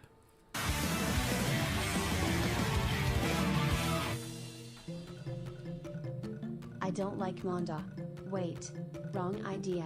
I don't like Hads Fijog Fajig Gang Belrose One Rave. Thank you for the 14 months, Syra. And at tier 2, damn.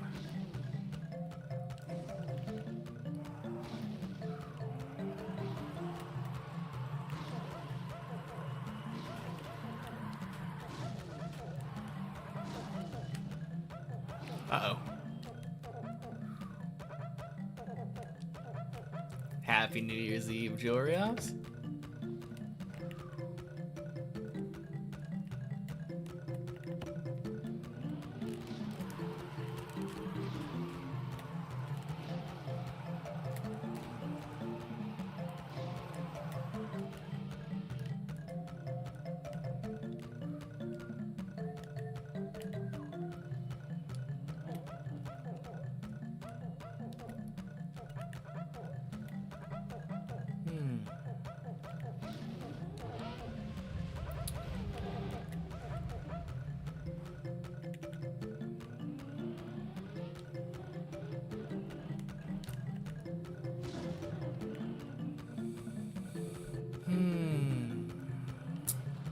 I think I need to see a movie.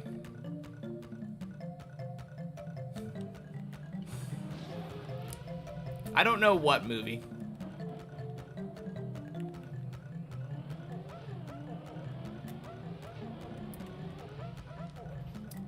I just...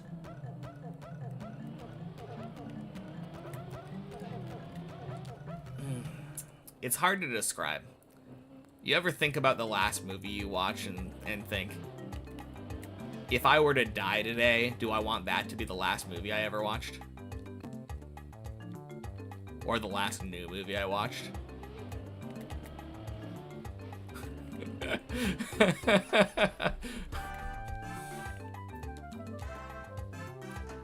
Probably a weird thought.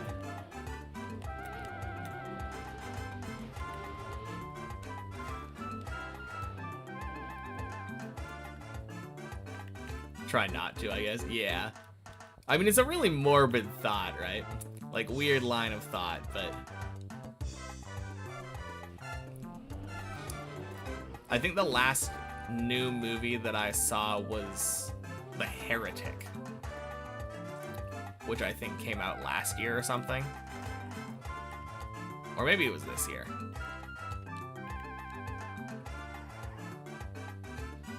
And it was like... It felt aggressively mediocre.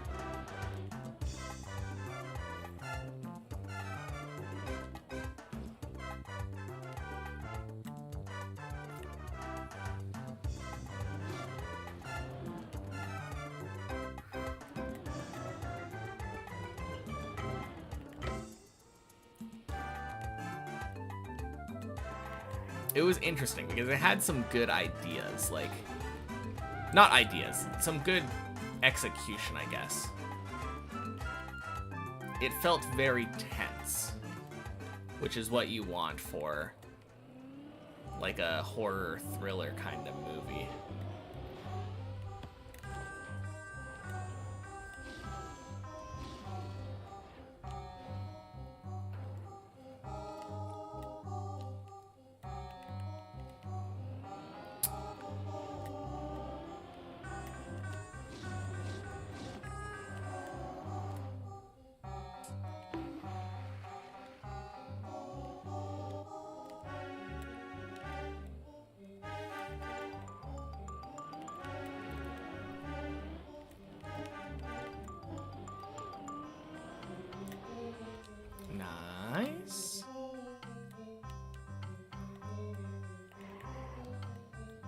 horror is not for you.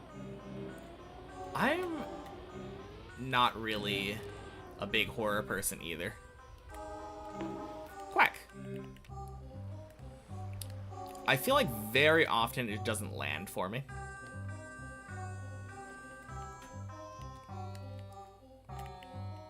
I don't often find horror that actually makes me feel fearful. And I feel like a lot of the horror that I watch, or that I've watched in my life, has been too cringe or too dependent on jump scares.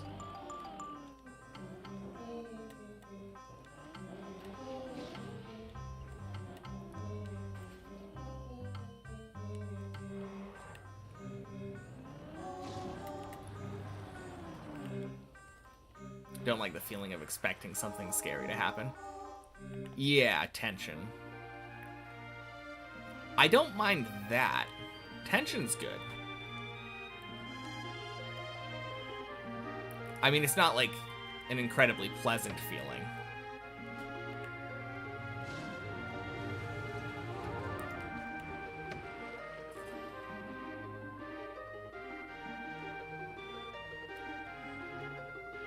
No, I just think since I have been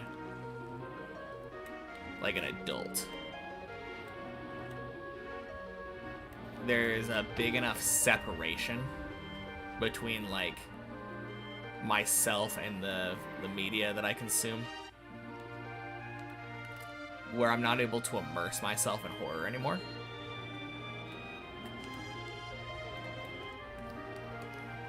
So a lot of the times it feels like horror kind of just becomes a second form of comedy for me.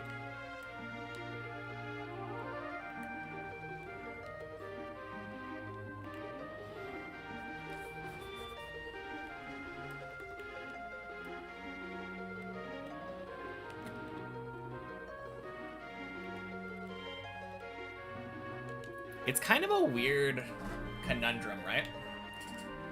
So, on the one hand, I feel like horror is kind of an age-gated type of thing. I don't think ridiculously young children should be watching horror movies.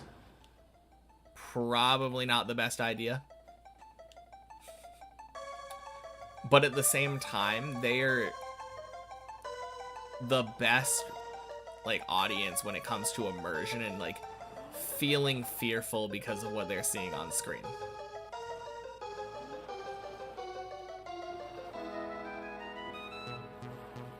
Like, it would be kind of cool to be able to watch a horror movie with like that level of childlike innocence.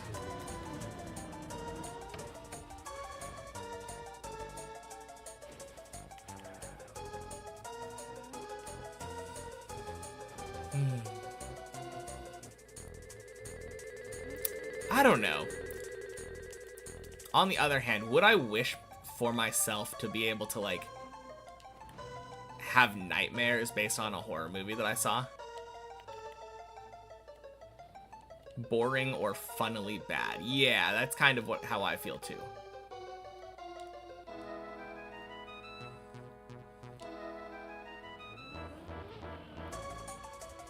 In horror games, sometimes you just can't make progress because you're too tense. Horror games, I think, are better. Just in general. It's a lot more easy to get immersed when you are the one doing the actions. When you're watching a horror film and the idiot protagonist decides to try to escape a pursuer by running upstairs, like, that is a lot harder to overlook than if you make a dumb decision in the heat of the moment.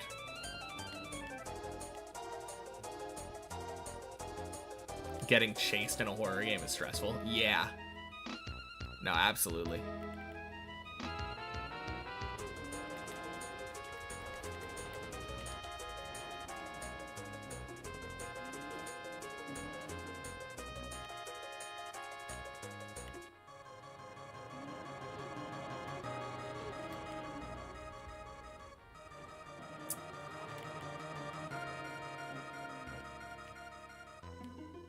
when you don't play alone, it is intense at all for you in a game. Yeah, I think that kind of makes sense.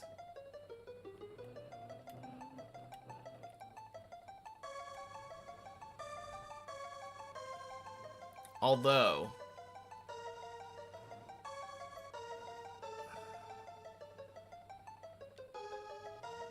yeah, I don't know.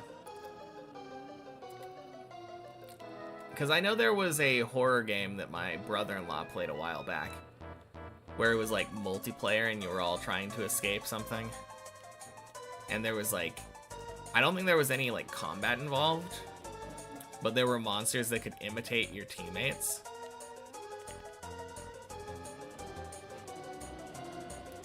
And that does sound pretty tense, even with other people. But I definitely agree. I feel like isolation tends to lead to more tense and spooky gameplay.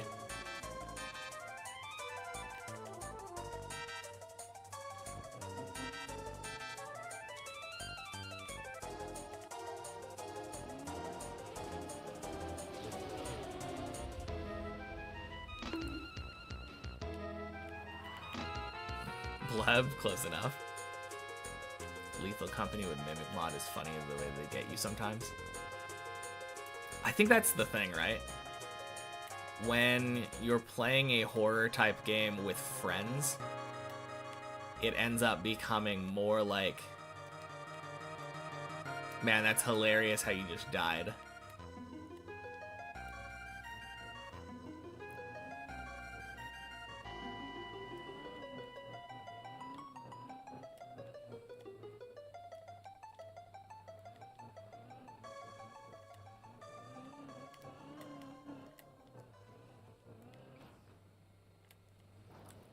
It's a jump scare, but funny after. Yeah, exactly.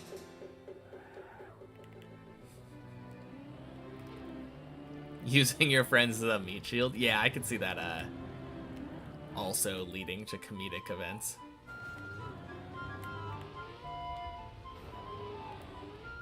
Or if everyone's running away from something and you're just like, I just don't have to be slowest.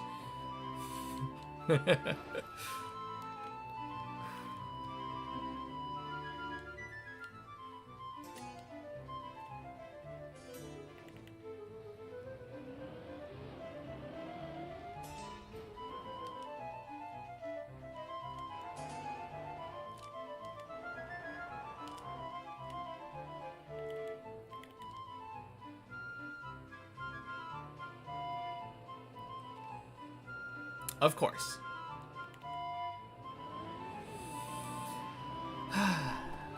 Right before this run, when I was on floor 2, I said something about how, man, I should have quit earlier and practiced the pipes. And here we are on floor 9.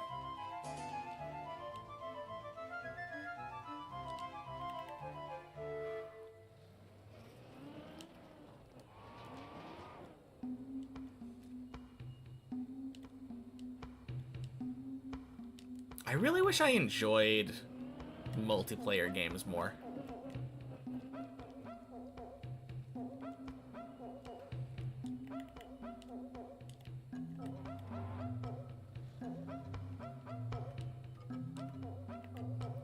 I feel like I've always been a single player person.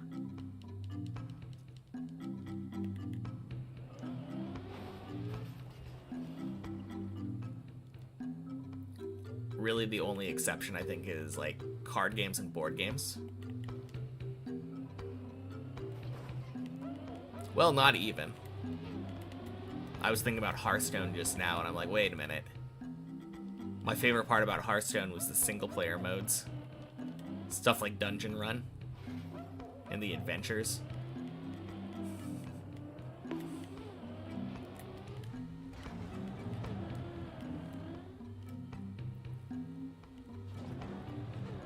More inclined to multiplayer and co-op. I like co-op, I think. Competitive kind of games aren't really my speed. The depends on the game for you. Yeah.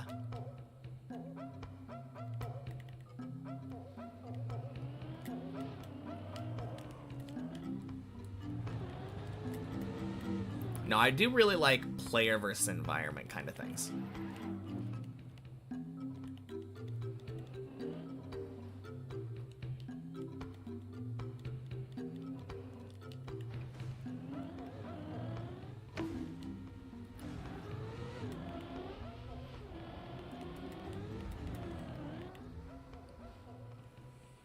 Ooh, gross.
Nice.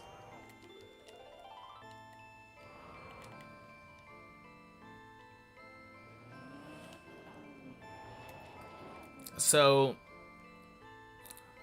I often joke about that jump, that first jump of 9 being the hardest one on the floor. But I think I'm serious.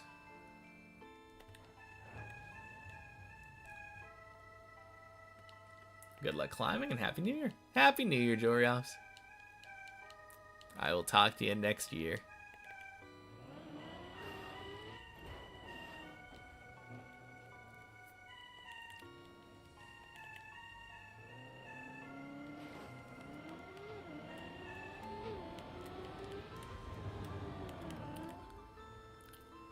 Always say first and last are hardest to you.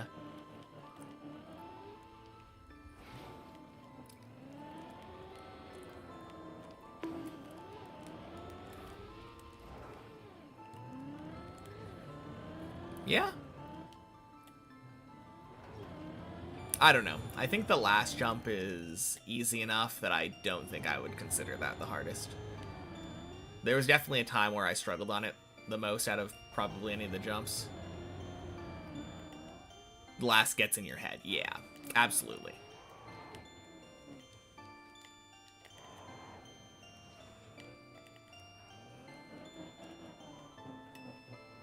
I think the one that gets in my head the most is the one that I last failed. The jump right after this one.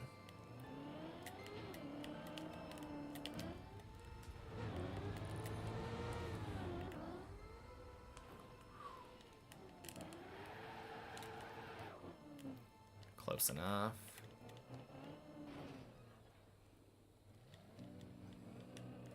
This jump.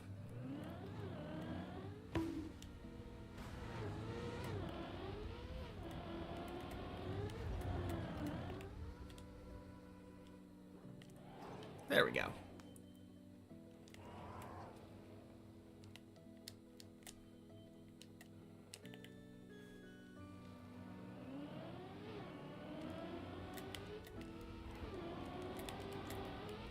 Eight equals 10.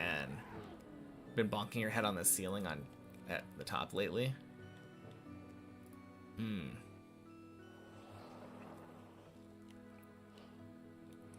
I think I've only had that happen a couple times.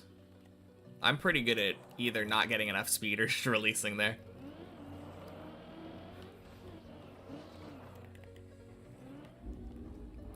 No, that jump, though, really pisses me off when you land on the platform turtled. Turtling on that circle is so frustrating.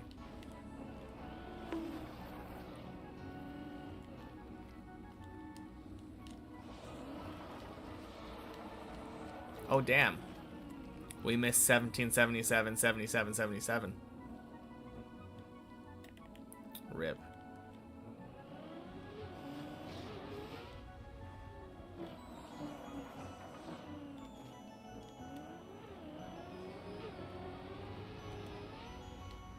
Oh god, bonk into turtle. Yeah, that sounds awful.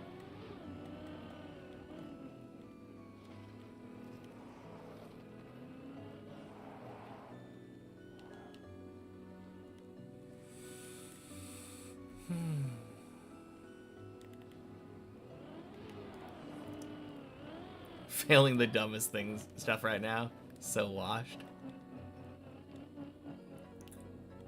How far have you made it today? What's your day's PB?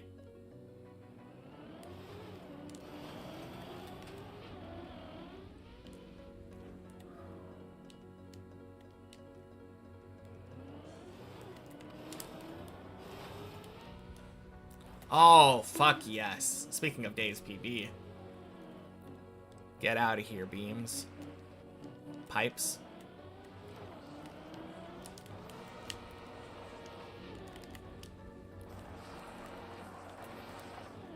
Got to 5 twice. Nice.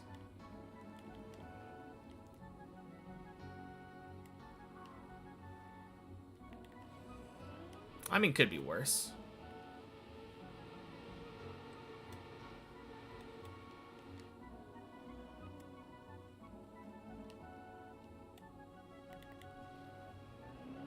Feel like there's very justifiably faily stuff on 5. Wall ride comes to mind.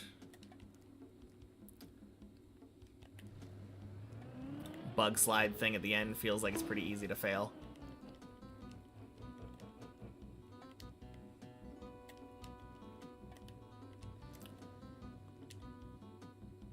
The bounce.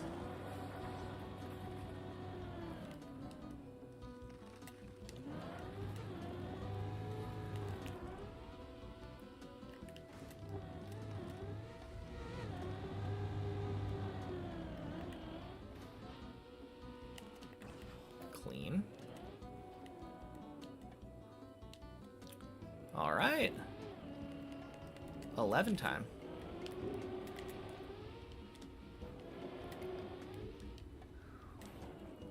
Beautiful. 3 and 5 fails make you equally annoyed. I think I agree.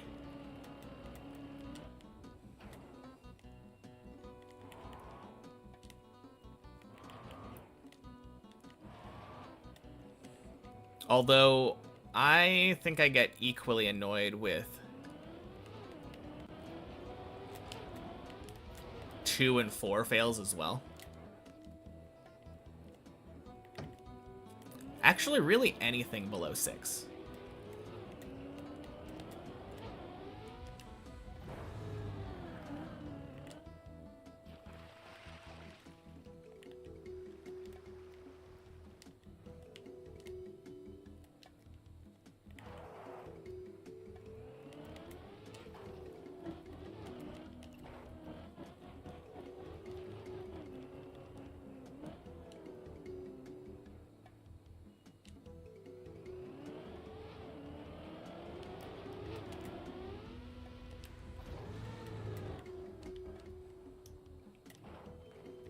Nice.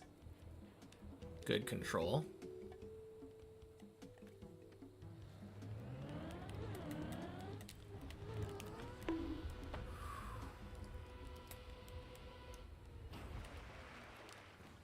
Let's go.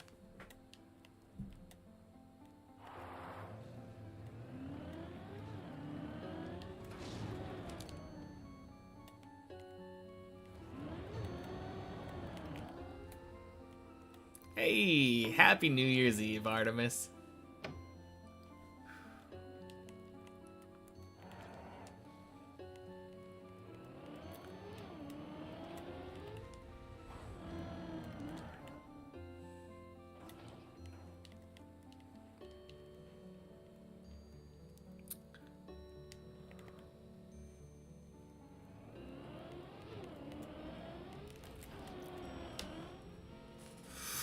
God damn it! Not again! Fuck me!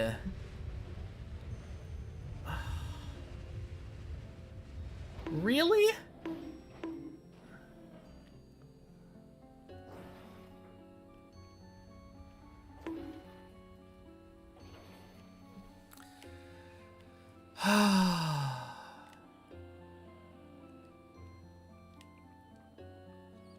God damn it.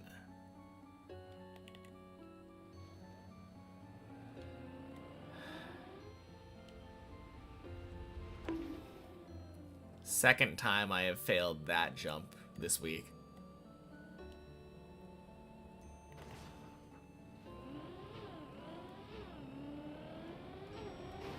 That's literally the only jump I've failed on 11 this week, I think. I've only been there twice this week, and I've failed that jump twice. That is wild.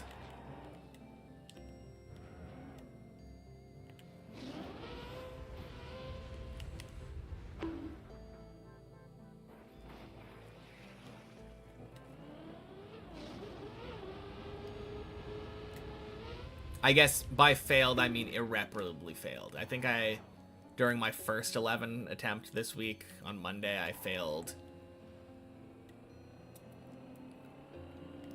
one of the jumps with an easy recovery. Failed a couple jumps with easy recoveries, I think.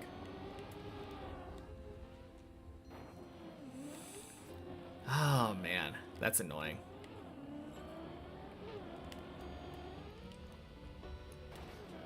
And it didn't save to anything either.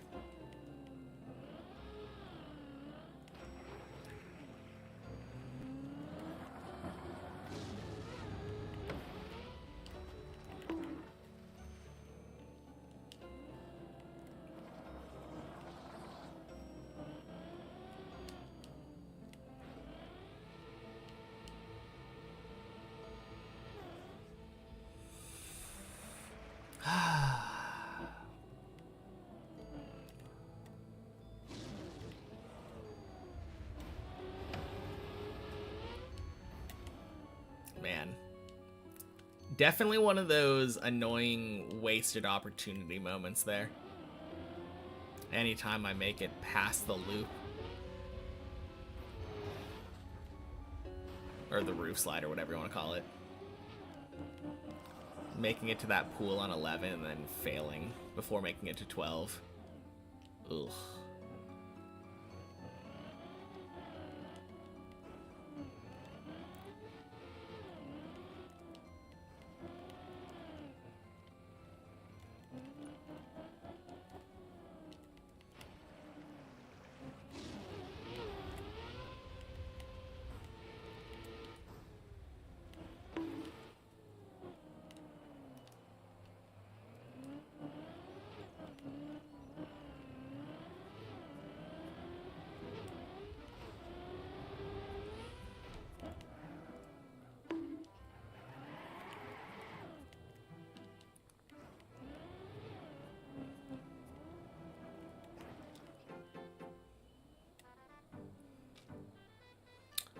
Well, I guess it saved like 3 minutes, right? At least I didn't have to climb 0 and 1 again.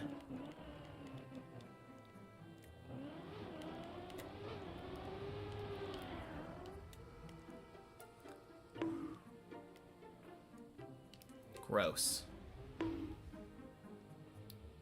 Fuck me.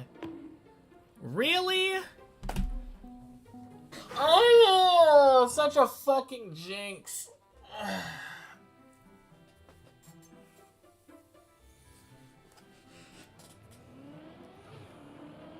That is so annoying.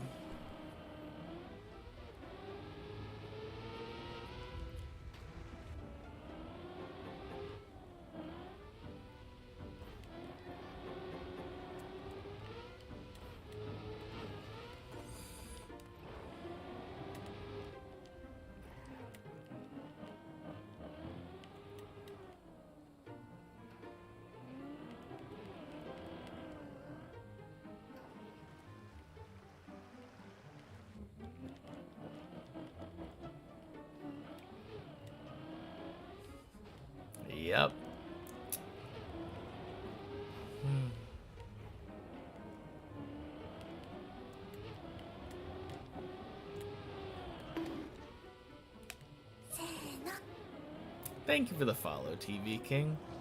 Happy New Year's Eve. What's the PB today? Like second to last jump of 11.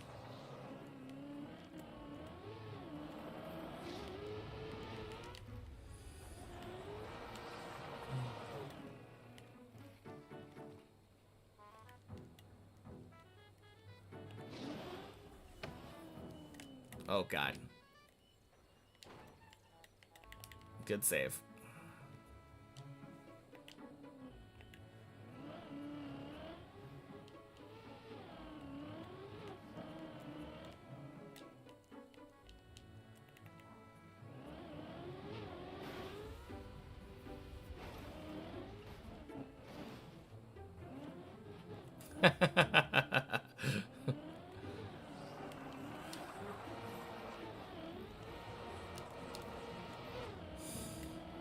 True. Wait, where is Colty? Now that I think about it.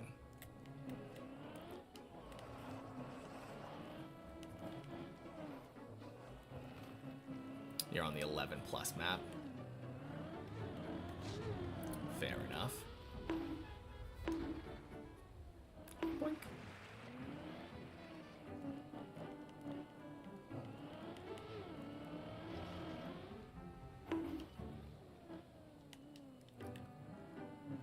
Pretty sure Colty's dead turtled somewhere on 2. Oh, you're not dead turtled, you're just taking a break. Am I gonna find you right here after this turtle part? Yes, I am.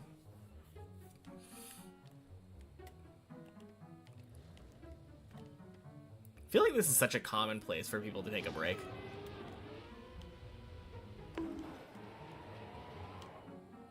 Well, shit. Ugh.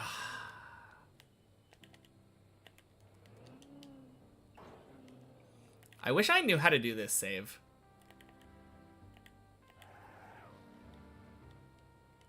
I'm gonna try it. I don't care. Oh, whoops. Okay, so I want to jump off like that.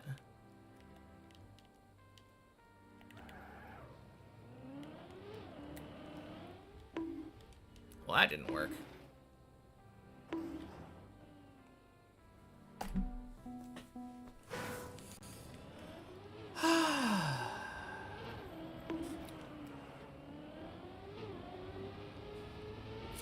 Happy New Year's Eve, Tayuri.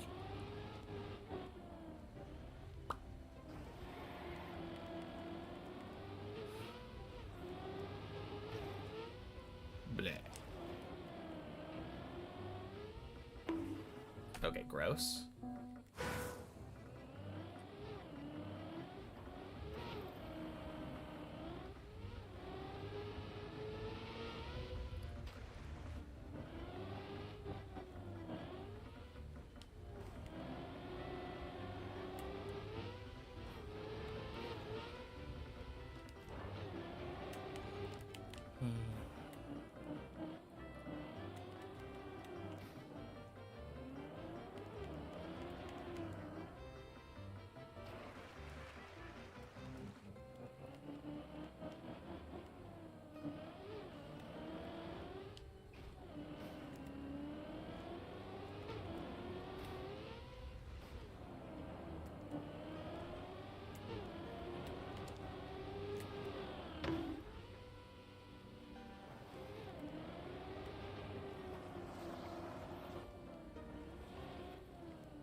190. Oh, man. Good eye slide.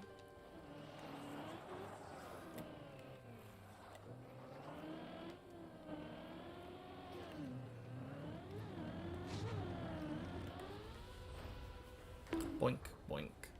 Sploosh.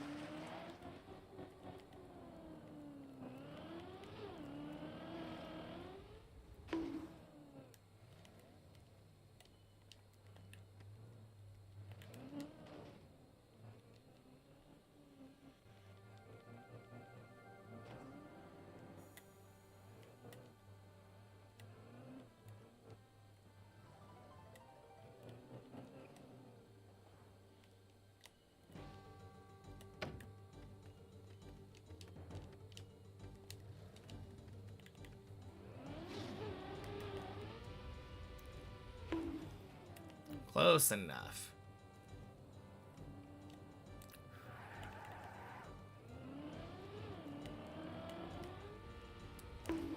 Oh, God.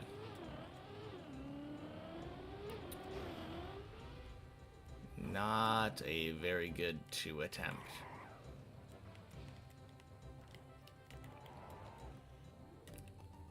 It's working, but it's not very clean.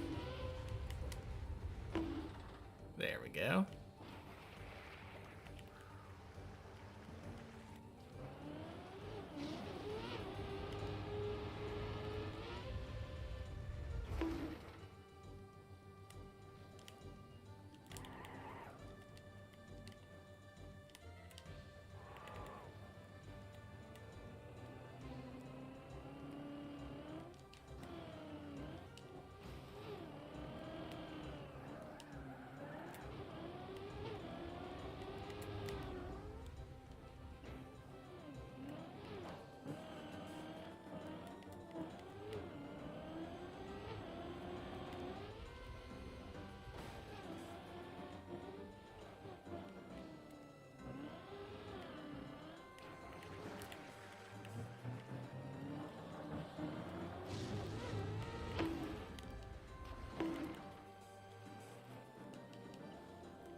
Nice.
always feels good getting a sub 8.5.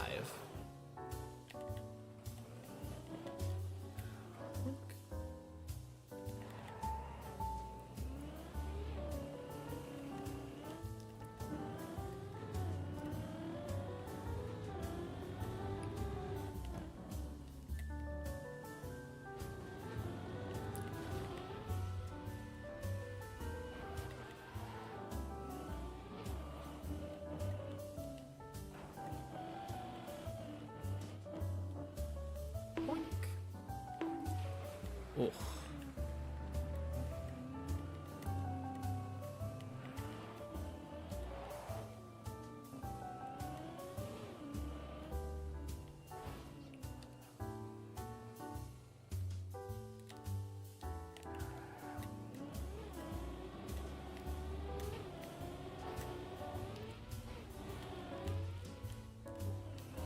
Nice.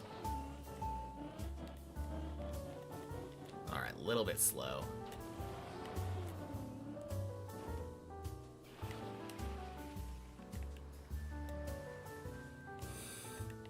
I think in the times when I was going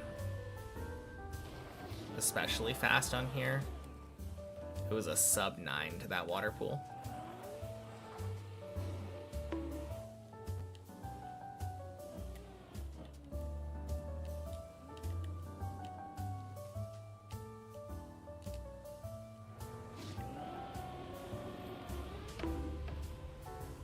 Boink. Swoosh.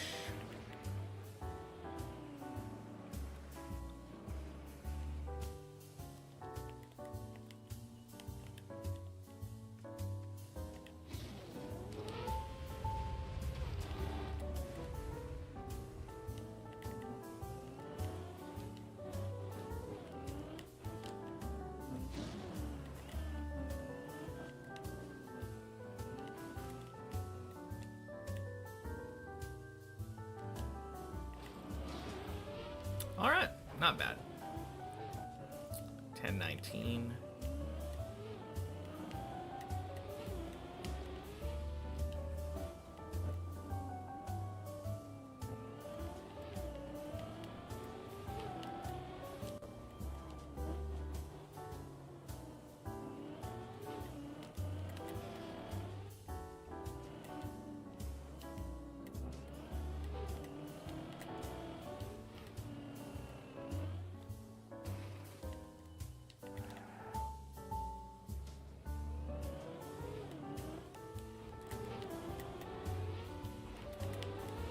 Beautiful hole.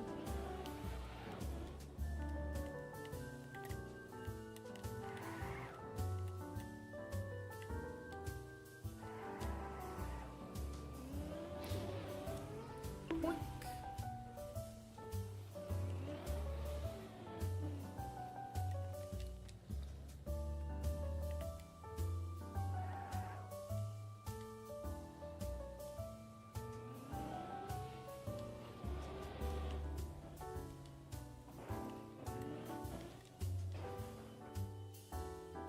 Wow. No, you're fucking joking me. Oh. Alright, be back.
Oh, jeez. Right when I left. Thank you, Iron Dragon and Arfin, for the follows. Happy New Year's Eve.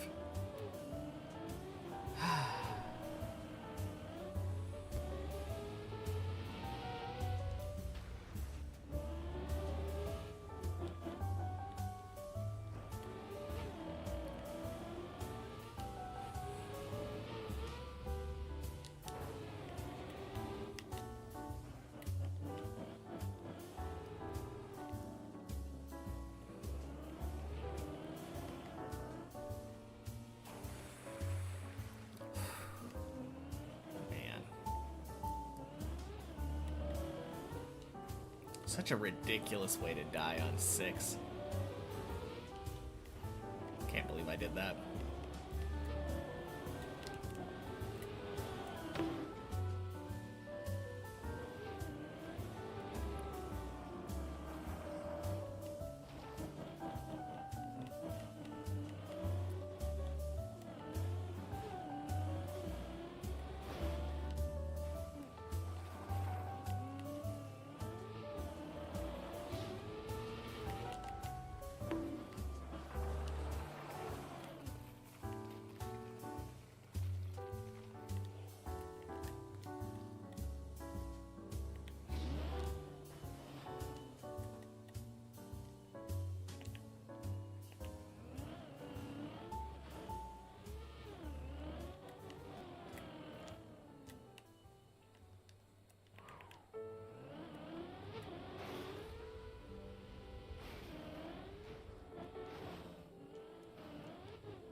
Wow, really? Okay then. Saw 180 speed, assumed it was going to be good enough. It was a very bad angle though.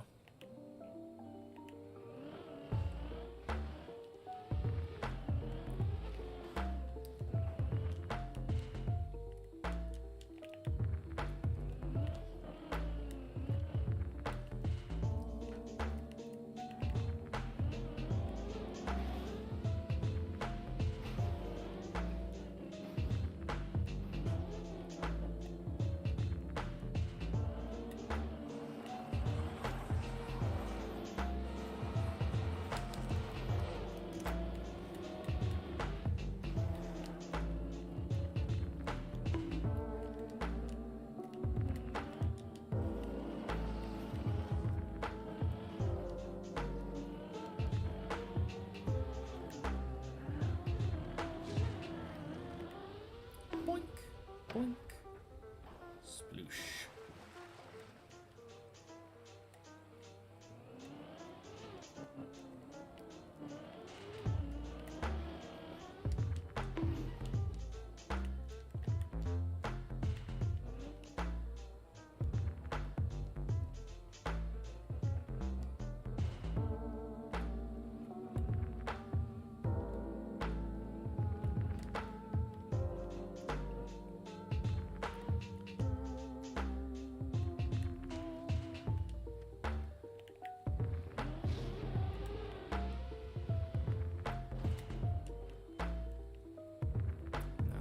Nice.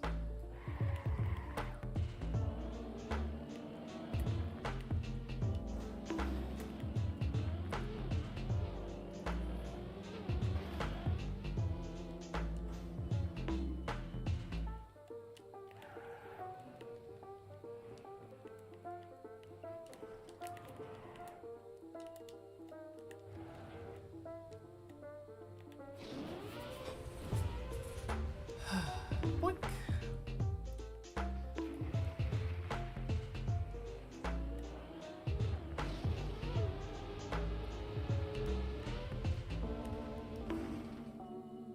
Close enough. Oh shit. What happened to Colty? Oh, nothing. He's just chilling in the pool. Okay. Keeps scaring me with all these breaks.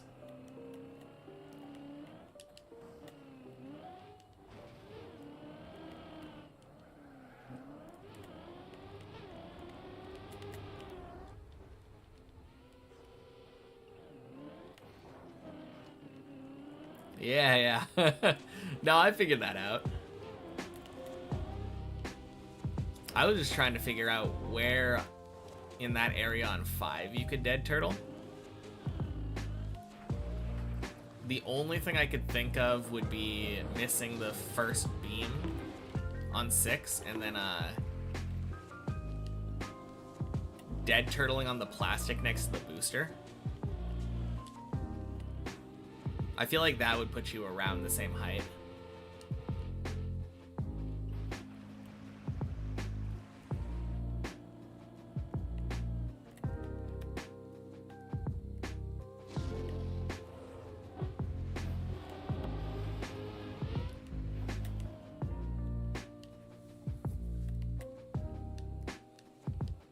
No, interesting choice for a break spot though. What the fuck? Oh. Excuse me.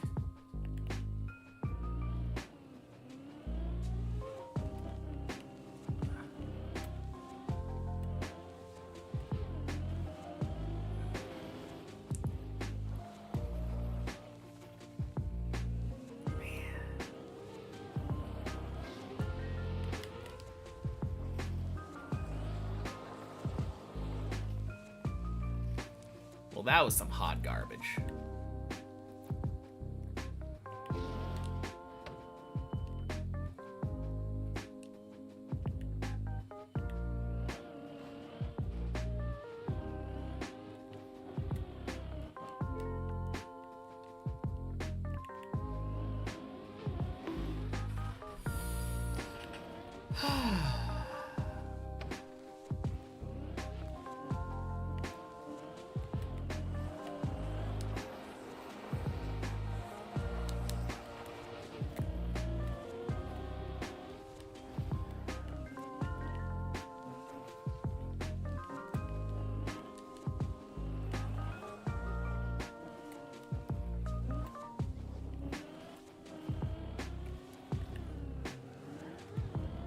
Oh, I just realized something. When you're ice sliding, it does show you what speed you're going, right? Even, or is it because your tires are turned in that direction? That's what it is, isn't it? When you're ice sliding, your tires are turned in the direction that your car is moving. And that's why it's showing your accurate speed.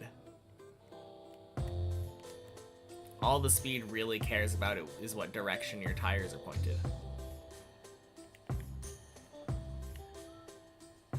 Oh god, that was so close.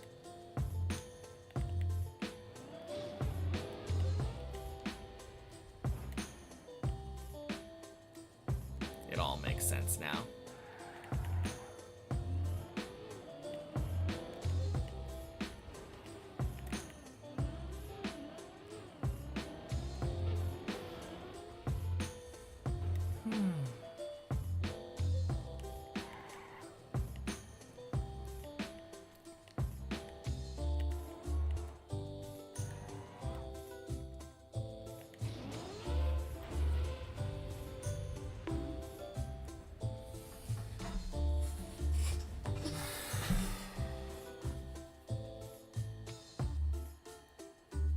God damn it.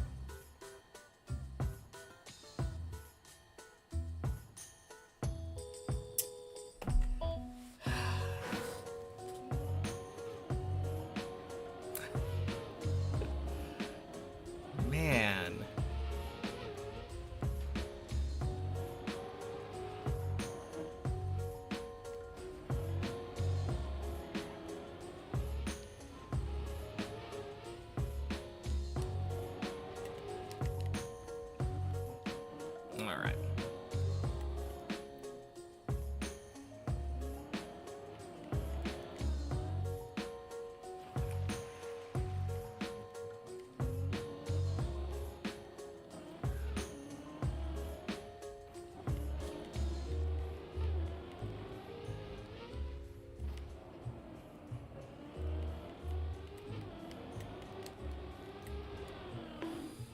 I do think I'm going to have to cut this stream off a little bit short today.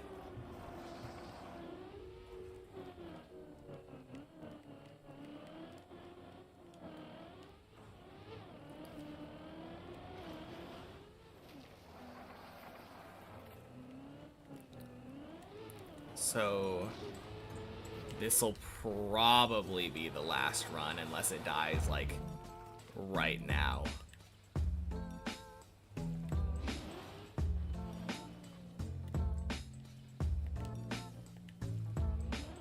Let's make it a good one.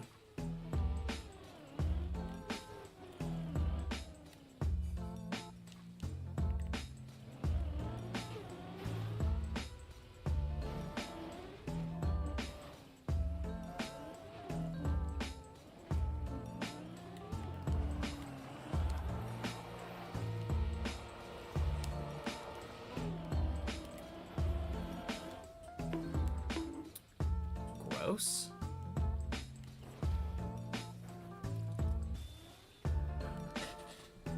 Okay. No.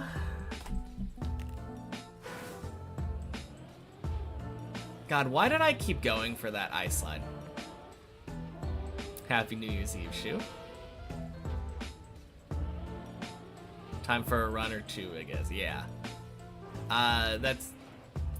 I mean, I did say unless it dies right now. Basically close enough.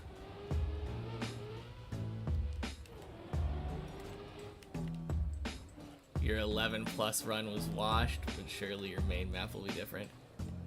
For sure. Congrats on the PB, getting close. Thanks.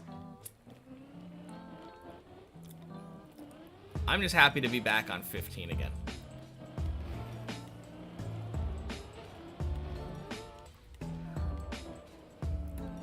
Wasn't the biggest PB, only like a couple jumps, but getting really close.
Happy New Year's Eve, Kevin.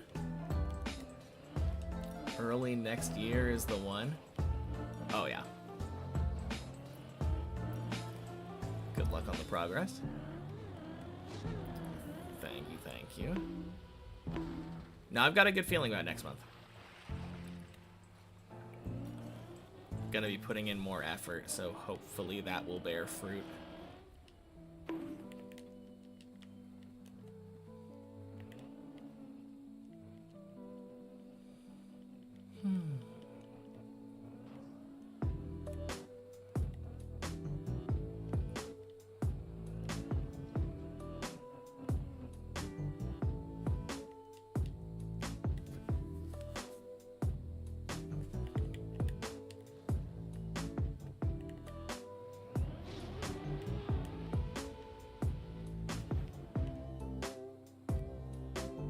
Also, Happy New Year's Eve, Christina Stark. Welcome in. Whoa! Feel like I shouldn't be surprised since Christina told me, but somehow I still got shocked by the notification. Thank you so much for the raid, Sammy. Hope to tune into the right time so you can finally see the run happen. Oh yeah, absolutely. Happy New Year, everybody. How goes the double dip? I've heard good things, I think. Oh god, I almost had that same mistake happen twice in a row. Good luck. Thank you, you too. Don't mention it. So... no deep dip 1 under deep dip 2? What the hell is this? I know, right? Just normal deep dip 2 here. Playing on easy mode. Oh god.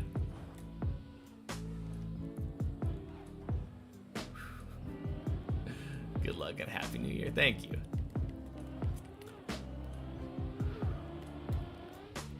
Map looks funny in day mood. Oh right, it's... the shading was changed, right? True.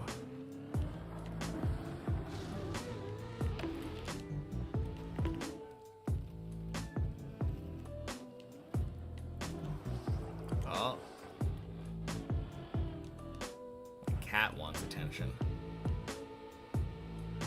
So much space in between the floors and the Diff++ leaderboard. True. Schnitzel! Thank you for the follow. Come here.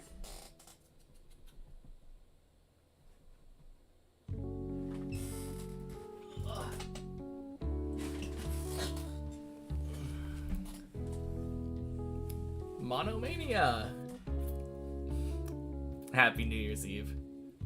Also in Portland, very cool.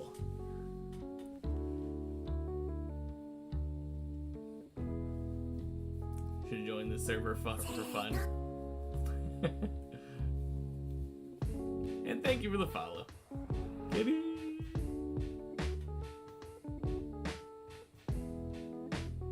Oh man. You wanted some food or something?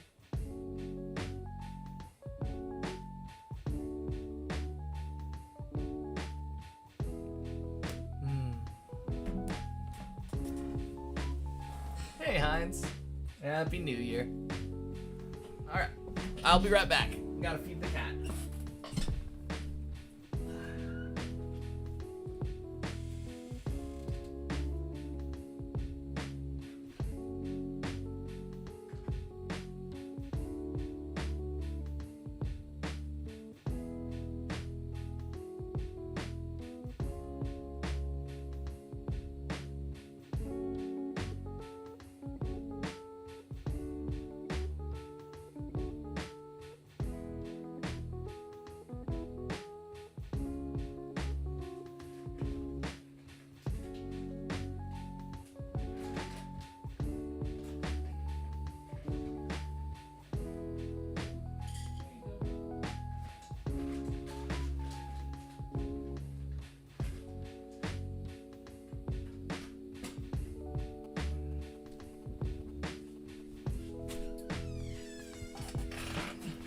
Oh yeah, I got a new PB last week, for anyone who hadn't heard yet.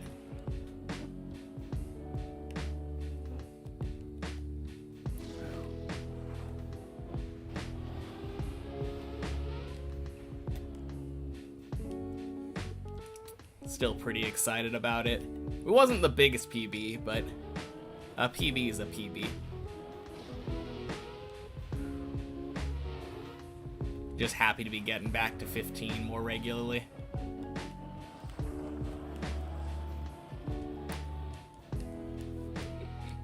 Indeed, indeed. Yeah, I still have yet to try the floor 15 dirt flick. But the next PB will 100% be that. Well, I say that, but technically I think I can gain height still without getting to the dirt flick, if I just actually attempt the jump better. I failed on the last planet, but I think I could get higher on the last planet. Gain a tiny bit of height.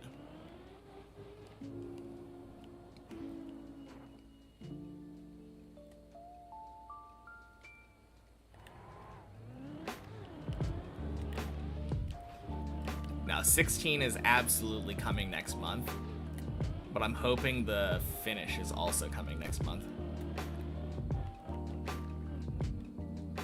I am going to be playing the crap out of this tower next month. Most likely doubling my playtime. Or my monthly playtime, not my total playtime. I'm not playing like an extra 2,500 hours next month.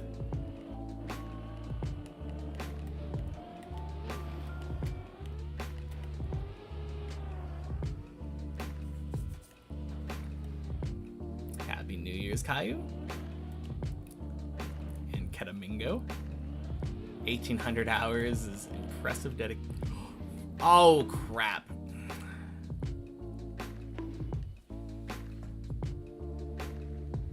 Why am I reading? Oh. Oh, well. Oh, I missed!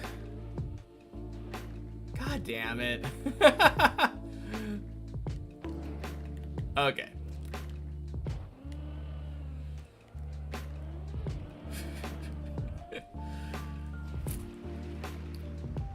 Almost. Very close. I should have gotten more speed there, to be fair. Yeah, that 1779 is only on this version of the map, too. I've got around 700 hours on checkpoint versions and the replay editor.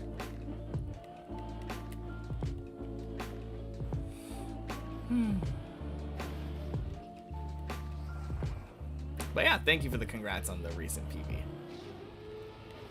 Very, very happy with that.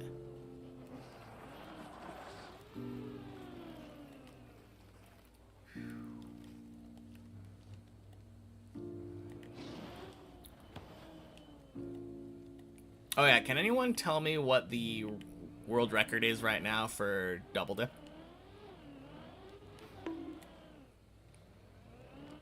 I'm not the best at keeping up with it on a regular basis. Last time I heard, I think I'd heard Sammy for sure got to the dirt flick.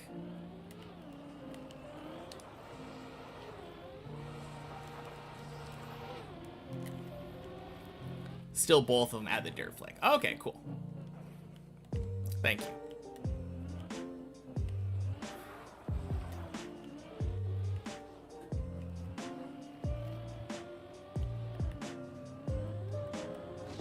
Yeah, that's a tough jump for sure.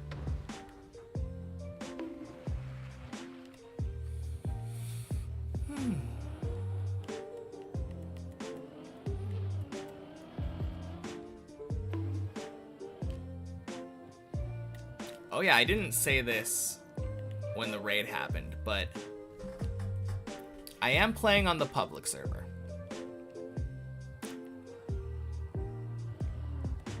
So if anyone feels like joining in, you just have to go to the Deep Dip Club.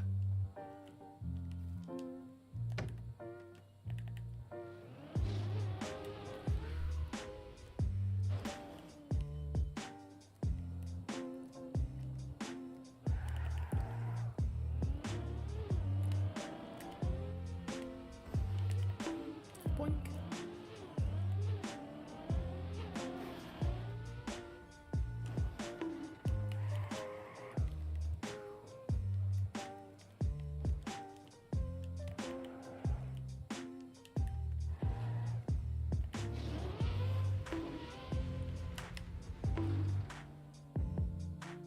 Beautiful.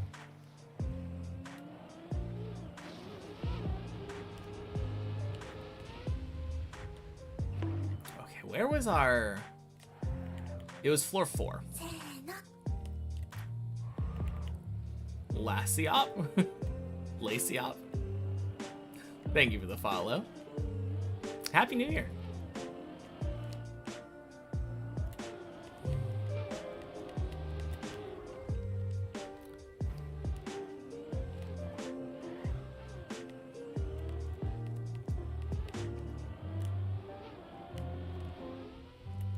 Hey, Have, Happy New Year. This is the year. So true. I'm gonna try to get it finished next month.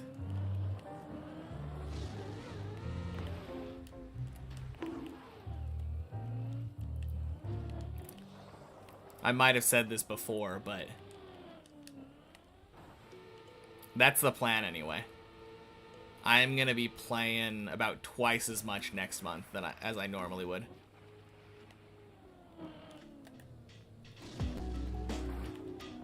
So hopefully I can finish and not just get super burnt.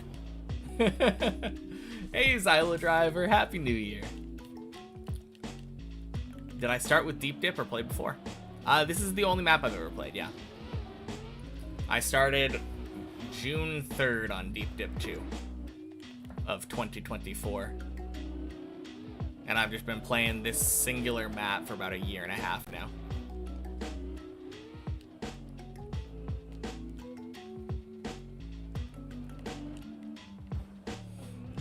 Very, very close to 16 at this point. Like 3 jumps away.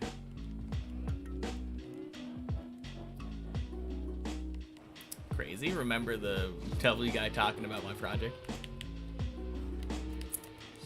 Absolutely. That was such a cool time. Remdexer, thank you for the follow. Happy New Year. Yeah, it's so crazy knowing and being acknowledged by the person who got me into Trackmania. Do I practice the floors in editor? Only the ones that I've reached on the main map. Happy New Year, Turtle Boy. Good question, though. Yeah. I have played through floor 16 before. I do a thing every Friday called Checkpoint Friday. Oh, God. Yeah, for Checkpoint Friday, I play through many checkpoints and try to finish it as quickly as possible. So I have driven 16 on many checkpoints, but only enough to actually make it all the way through. Not enough to actually be consistent to the floor.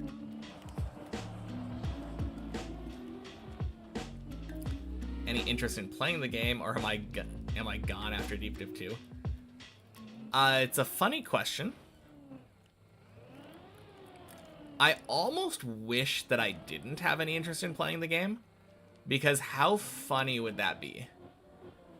To just finish Deep Dip 2 as my first map, and then say, nah, I'm done, and just move on with my life. Loranosaurus! Welcome in. Happy New Year. Late hi from the Sammy stream raid. Happy New Year. Hey, better late than never. But yeah, it would be very funny to just say, nah, I'm done now. But I've said this before, the entire reason for me doing this project was to help me learn Trackmania. I wanted to learn Trackmania in a super unconventional way. And getting into Trackmania through Deep Dip 2 seemed like a fun path. Well, fun for me. I wouldn't recommend other people try this. It is 100% a test of patience.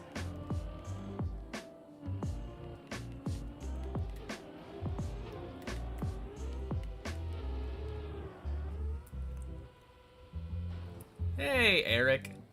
Welcome in. Happy New Year.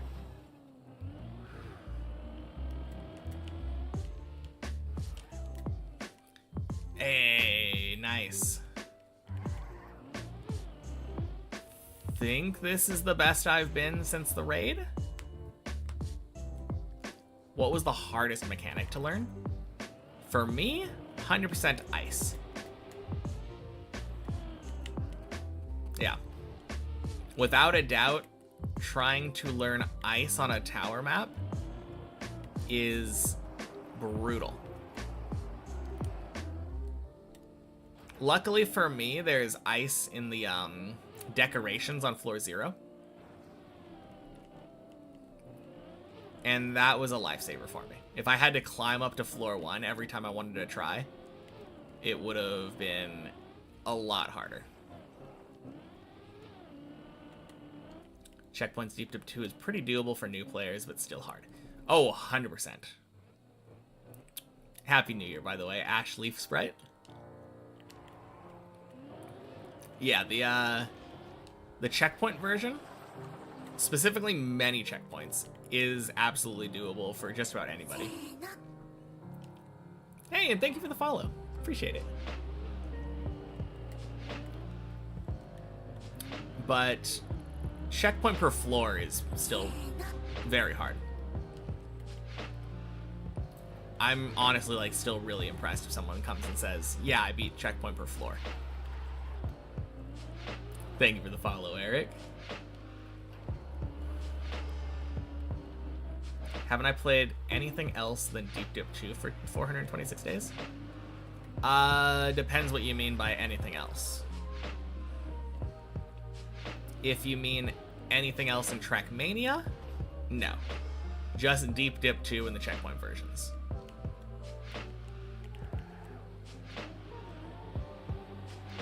But everything that I have ever touched in Trackmania has been Deep Dip 2.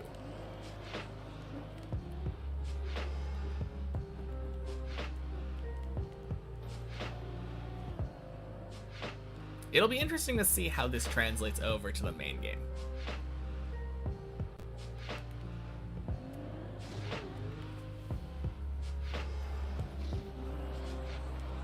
I don't think it'll translate very well over to time trial. If there is one thing that Deep Dip did not teach me, it's how to like drive fast optimal lines. And if there's a second thing it didn't teach me, it's how to drift. Boink. Do I practice the harder tricks? Yeah. I definitely use the replay editor when I need it. Specifically, once I've reached the floor. What about Deep Dip 1? Oh, I think Deep Dip 2 will have prepared me relatively well for Deep Dip 1. I think going into Deep Dip 1, I will have a massive head start over if I started that fresh.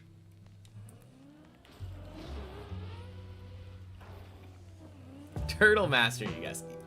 Yeah, I would say so. I'm pretty good at turtling. Happy New Year, Sabren. Will I play Deep Dip 1? Yes, that's the next one on the chopping block. Before I even move on to other maps in the main game, once I'm done with Deep Dip 2, Deep Dip 1 is the next thing I am touching. I want to finish all of this team's maps in descending order of difficulty before moving on to regular maps. Oh, wow. Good recovery. Isn't Deep Dip 1 a breeze compared to Deep Dip 2? Probably. It has different things on it that aren't on Deep Dip 2. So it'll still be hard for me to, like, learn it. Only did checkpoints, but you had to learn turtling on floor 8? Yeah, turtling on floor 8 is a thing you have to learn for sure. But honestly, like, turtling in general is just such a helpful skill. You land in a turtle just about anywhere. And being able to transition that into a recovery is super, super, super important. Double dip instead of Deep Dip 1? I could. Had I finished Deep Dip 2 before Double Dip came out, I think I probably would have done that. But I think by the time I'm done with Deep Dip 2, the hype for Double Dip will have died down. Ooh, got hold. So I probably will just tackle Deep Dip 1. I will eventually play Deep Slip, but that is not a Deep Dip map. That is a map made by Burly Pog and a team of players that helped him. Did I best Shallow Dip? I haven't played Shallow Dip. That is my last one on the chopping block. My current checklist is Deep Dip 2, Deep Dip 1. Technically, Bennett Foddy 8 My Checkpoints 2 isn't out. But if that one's out before I finish Deep Dip 1, that will be next. Then Bennett Foddy 8 My Checkpoints, and then Shallow Dip. And then I'll be able to play normal stuff.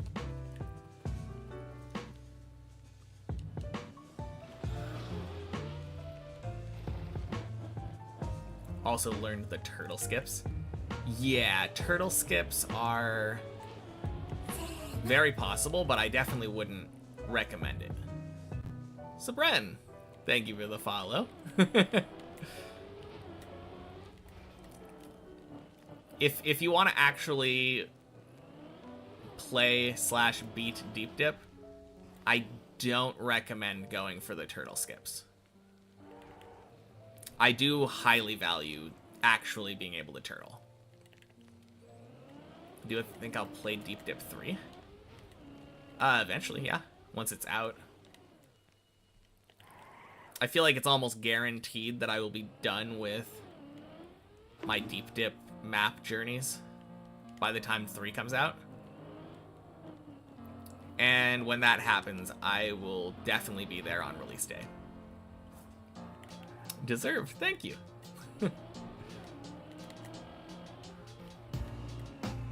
Turtle skip 1 and 2. 1 out of 2 is way too unreliable. The first turtle skip is basically press forward. The second turtle skip, the one that you have to go from floor 7 to floor 8 and like end up midway through floor 8, I would say that one's way too unreliable. I think the third turtle skip is also reliable enough if you have it practiced. Although there's 2 variants on it.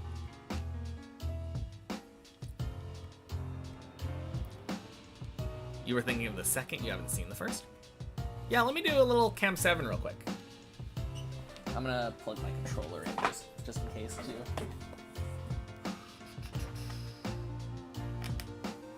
Alright, so the very first turtle is this one, right? Where you come off of this light section and go here. You can skip this just by lining yourself up right here and then holding right and gas. And you do if you do like a very small release tap or a steering release, you can go over here. But yeah, there's a turtle skip here that's basically press forward. For floor 8 though, this is the turtle skip for 1 and 2, which I think is the one you were talking about. Going from here and landing on this beam and going around. And I agree, that one's very unreliable. And then there is a turtle skip here, where instead of jumping up to there, you jump up to here.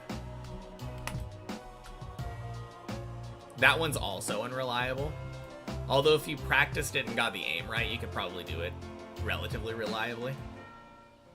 There's also a turtle skip where you just back up into this wall, get your tires up here, and then drive over to this spot. And that one is relatively reliable, though it scares me because I don't feel like I'm in a lot of control when I'm doing that. You always do the third, but you played checkpoints? Yeah. If you're playing with checkpoints, absolutely. No reason not to, if you don't want to learn how to turtle.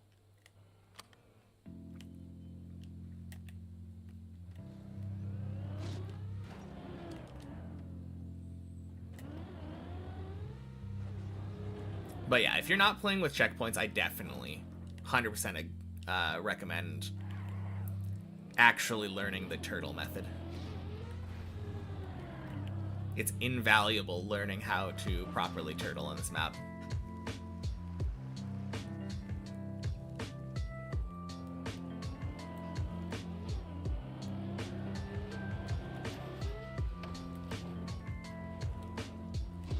Ended up learning how to turtle even on checkpoints. Yeah. Honestly, seems like less of a hassle than trying to go for that skip on 7. I've only landed the skip on 7 like 1.5 times. When I was trying to do it for the first time on the checkpoint map, I think I nailed it like second try. But every time I've ever tried since then, the closest I could do is there was one time when I landed on the beam and then failed the actual like jump down part. Whack! Took it hours to hit the skip. Yeah, exactly. It is not a fun skip to try to go for.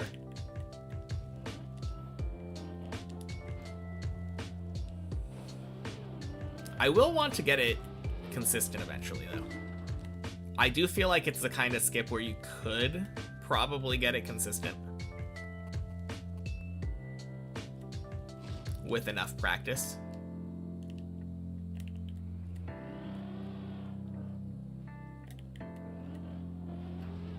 And I think you could...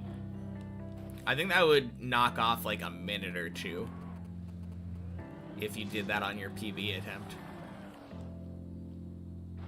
Consistent would impress you, yeah.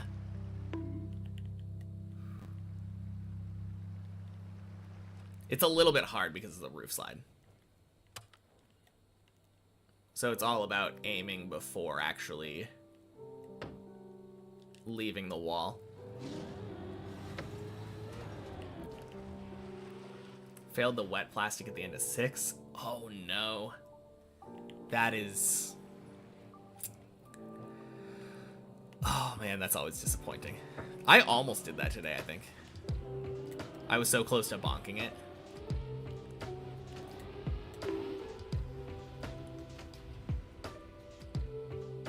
Happy New Year, Freckle.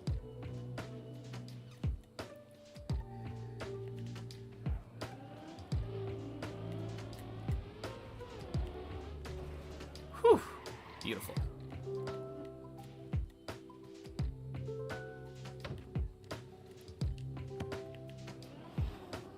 But yeah, because of how inconsistent that is, it's definitely better when you're going for the main map to just learn how to turtle. Turtling, honestly not that bad.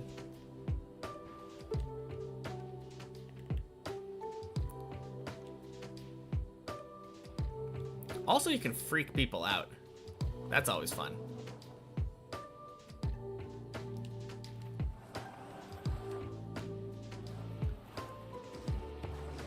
On multiple levels.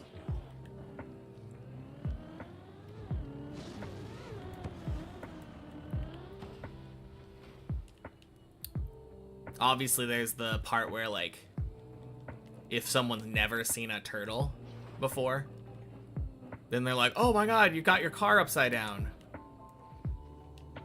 Crazy. But also, I don't feel like most people have seen my turtle method before. Turtling's really hard until you actually try it. Yeah, I mean, once you try it, it doesn't take that long to get used to it. Boink.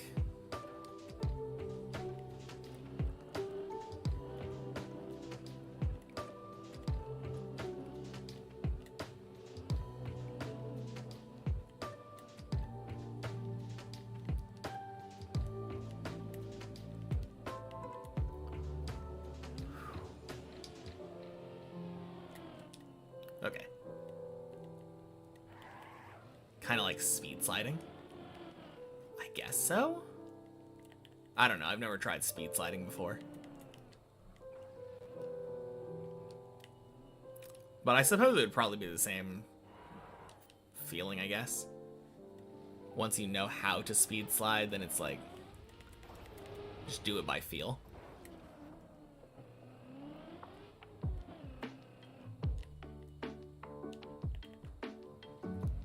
No opportunity to speed slide here.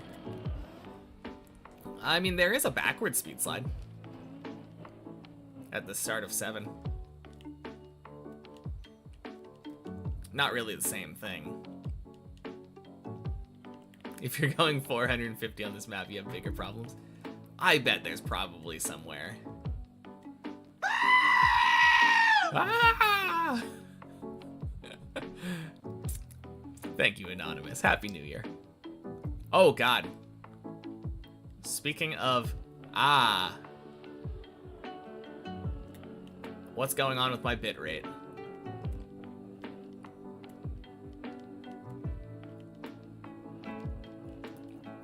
It seems to be better now. Okay, I think we're golden. Man, that goat destroyed my internet connection.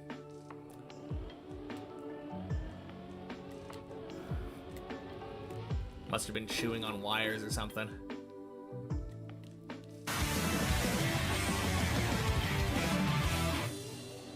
Hey!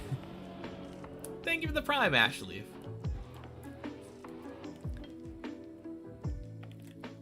Too awesome.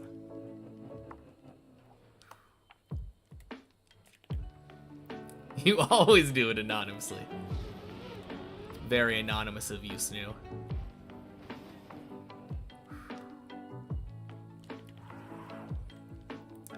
The funny thing is, it says anonymous in the Twitch chat, but it always tells me who it is on my notifier thing.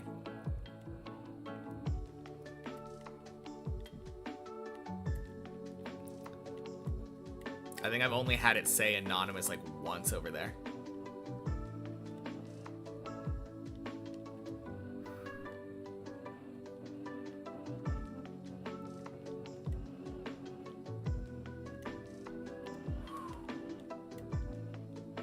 Boink.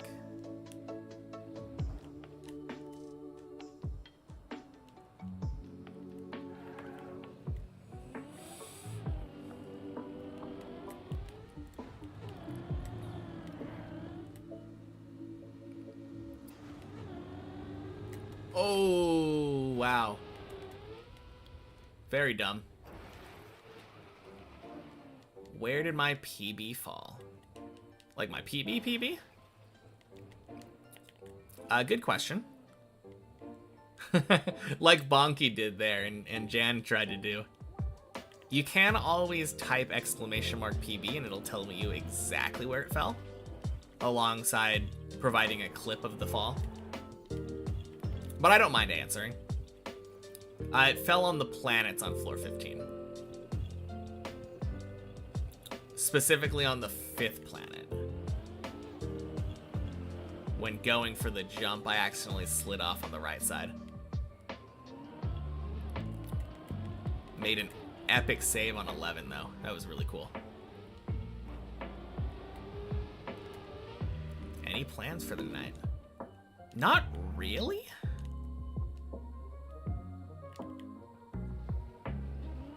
Probably just hang out. I think I'm going to be playing some TFT. The girlfriend and I are probably going to be playing some double up.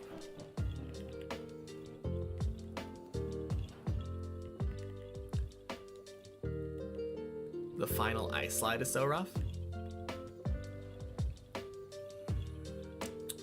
Which one are we talking about?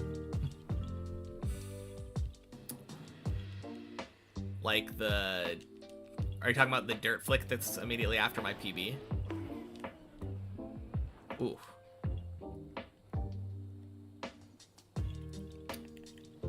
Yeah, okay. Yeah, that one's... It's an odd one. I think I've gotten it relatively well down. It wouldn't surprise me if the first time I go for it on the main map, I nail it. It also wouldn't surprise me if the first time I go for it on the main map, I fail it. It's a weird jump.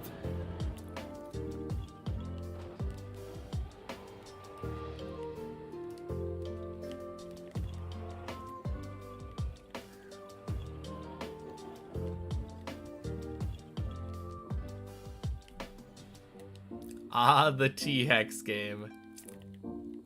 I am loving... I haven't played that much of the new set right now. Only, like, one night. But I'm loving it so far. I really like the idea of having a customizable champion pool.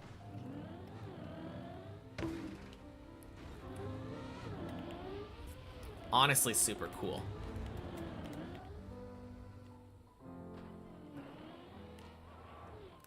At least recoverable if you notice a mistake. Yeah, you can just retry over and over, waiting for the perfect eye slide.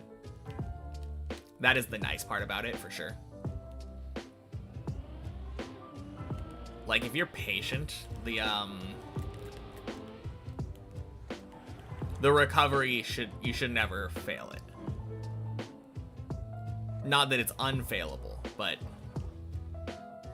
new set's very nice indeed. What is your favorite comp so far? I've only played 2 games. I think the first game I played Yordles with trying to get the Vagar carry going. And the second one I failed miserably at trying to do Shadow Isles. Based off of my playstyle though, I think Rise is going to be my favorite comp. I saw that there's like a Bruiser Rise comp.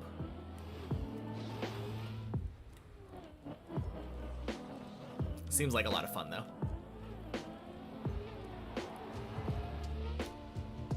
Oh God.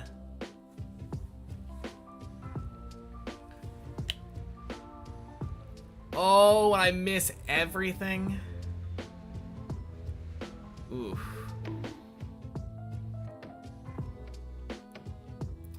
Thanks, plastic.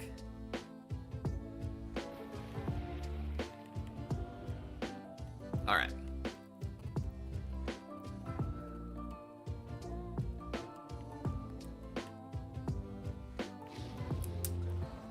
Oh, man. Floor 10 has been beating me up today.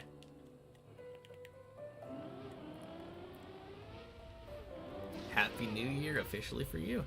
Yeah, Happy New Year, Sistrub. Oh, man.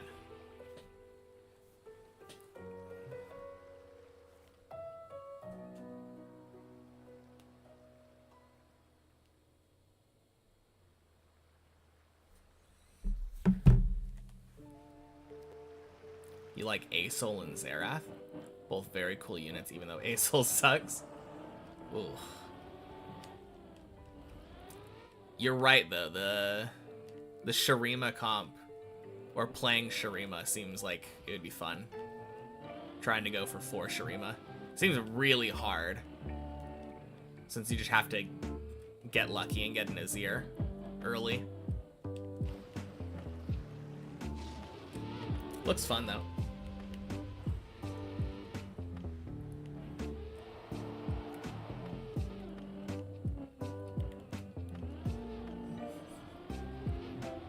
Happy New Year to people of New Year time zone. True.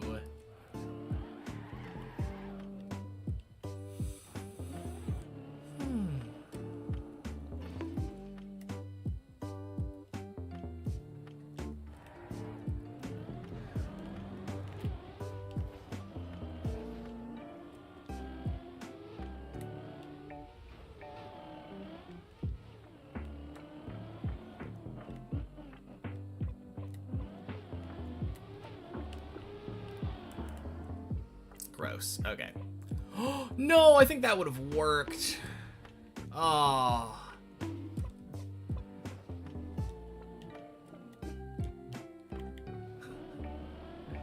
Happy old year to those of us who aren't in New Year time zone.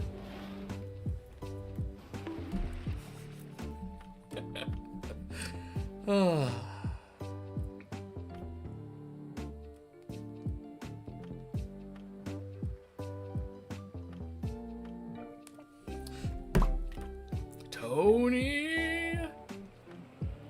No, that was entirely my fault. I mean, every Tony fail is entirely my fault, but like this one especially. I thought that it wasn't going to work. But on further reflection, I think if I would have just held gas, I was golden.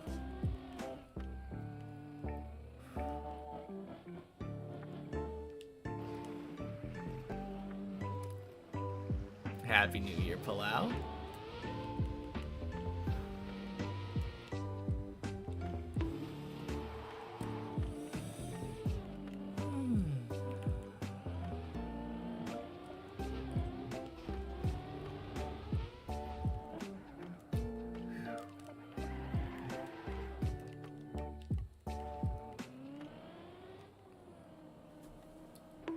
No PB since last year.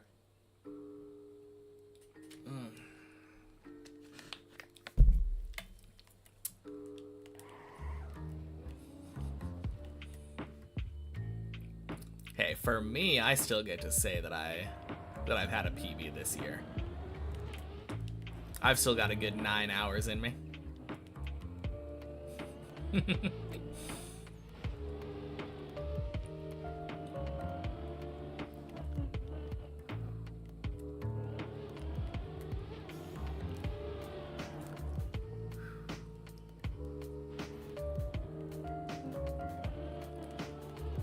Man, I wish, though, that it was necessary for us to do joking over exaggerations like that.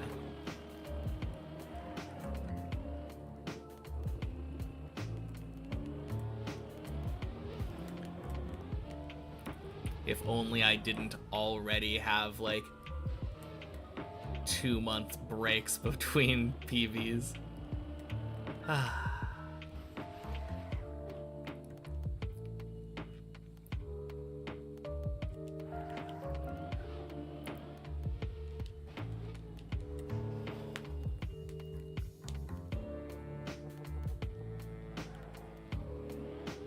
Australia must be like the first country to switch to New Year.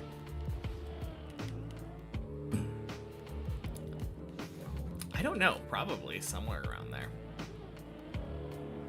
It's interesting to me that, like, when we think of time zones, we always have the times relative to, like, the UK time.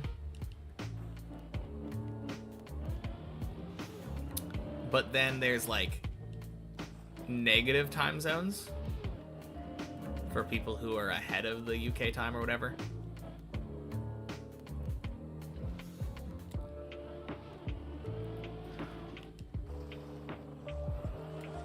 Or positive times or something. I don't remember. I don't know. However time zone works. Who knows how time works anyway? Kiribati is the first country to switch to New Year.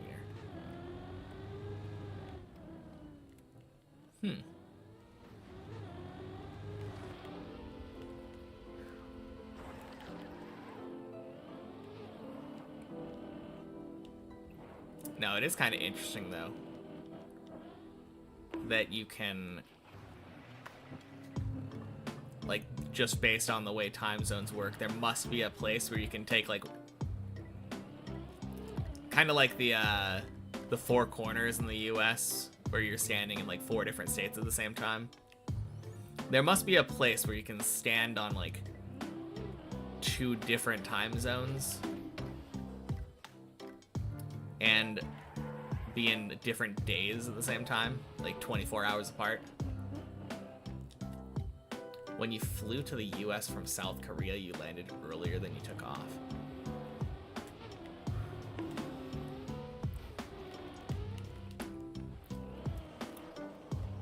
Kind of makes sense.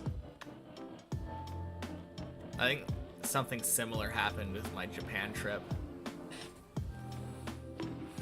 I know, what is it, flying there, it was like a 4-hour time difference when I landed or something, after being on the plane for over 12 hours.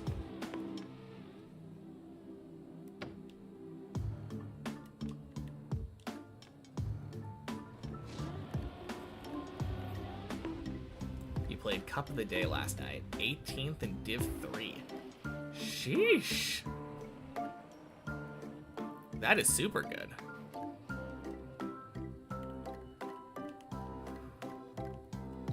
Is that your best placement?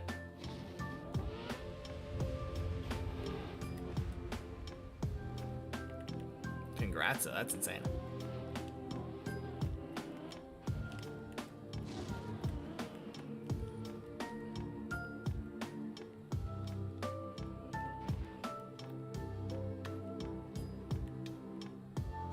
Wait. It was your first ever Cup of the Day?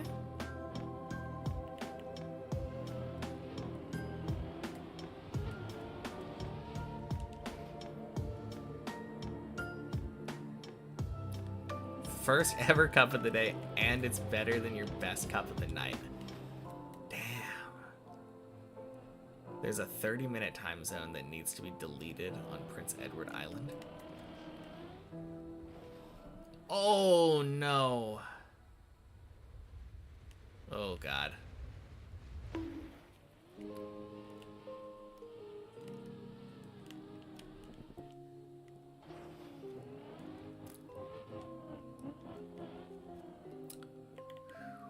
No, that's crazy though.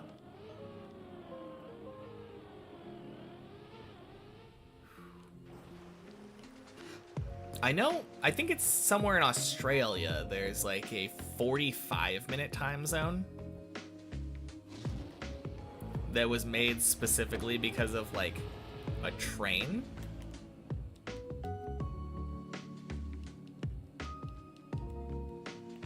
There are some wild time zones.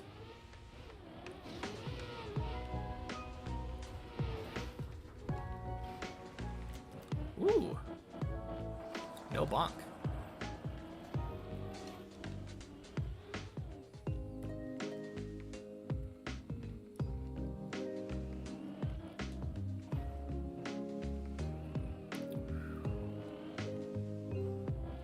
You know what'd be really crazy? I think it'd be really crazy if we just used like satellites and had time zones work as a gradient.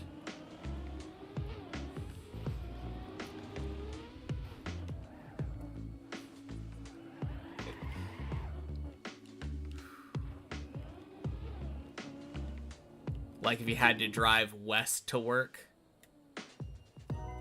you could leave later because you were driving back in time a little bit.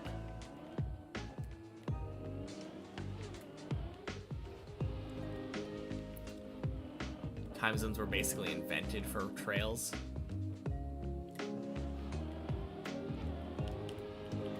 Makes sense because like nowadays the importance of time zones is like communication between different locations, knowing what time it is relative for other people on trains. Yeah, that makes sense.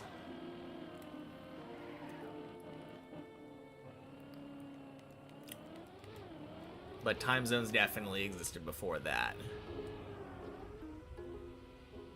So your next door neighbor has his clock 1 second ahead? Yeah, exactly. As you take steps in the west-east direction, your clock will just continually update based on your current location.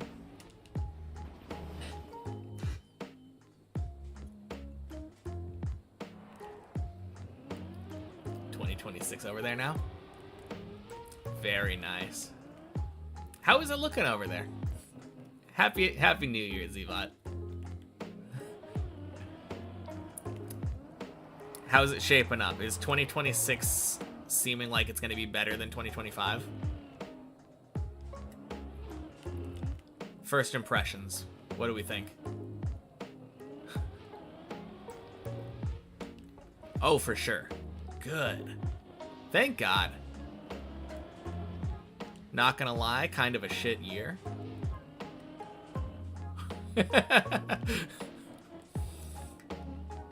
Oh, man. I guess on the bright side, can't really go downhill too much, can it? I guess, no, I don't want to say that. Don't want to jinx it. It can always be worse. Too difficult also means watches that aren't smart watches won't work. Oh, 100%. I don't think that it... Not only do I not think it would work, it wouldn't be very functional in the first place. It's very helpful being able to know how much time has passed. Like, objectively.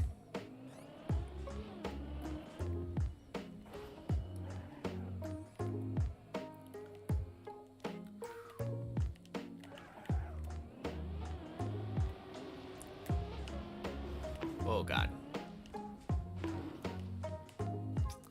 Deep Slip was a nice surprise. Made you better on ice. True. No, Deep Slip was cool. I think for me, the 2025 highlight was definitely Final Enigma being beaten.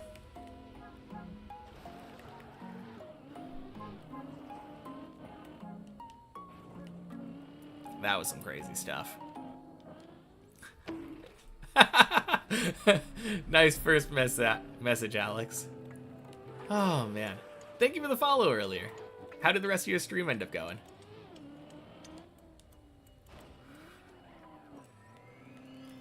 Alexolotl.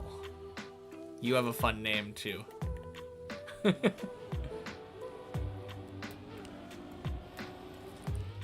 What map is Final Enigma? Is it the 6 checkpoint, 18-hour long one?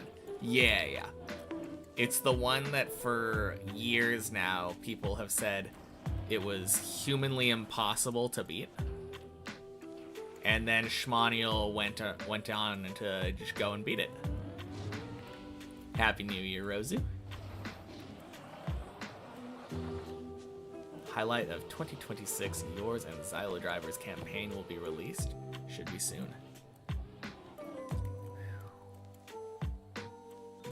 Sounds like fun.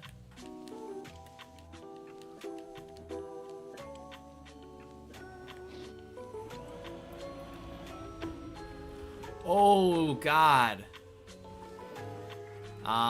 Excuse you.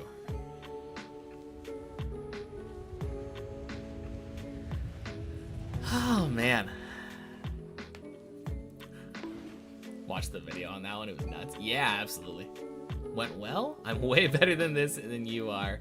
Maybe you need a 426-day Deep Dip 2 training arc as well. Hey, you would probably be significantly better at Deep Dip if you did that as well.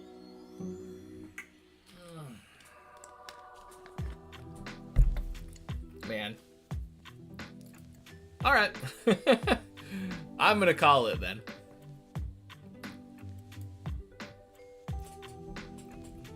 Yeah, that is a bit rough. Now, Happy New Year's, though, everybody.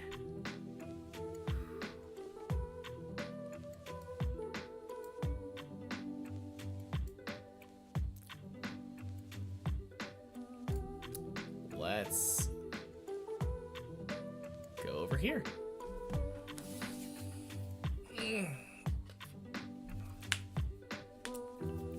All right. See you later, everyone. See you next year. All right. Peace.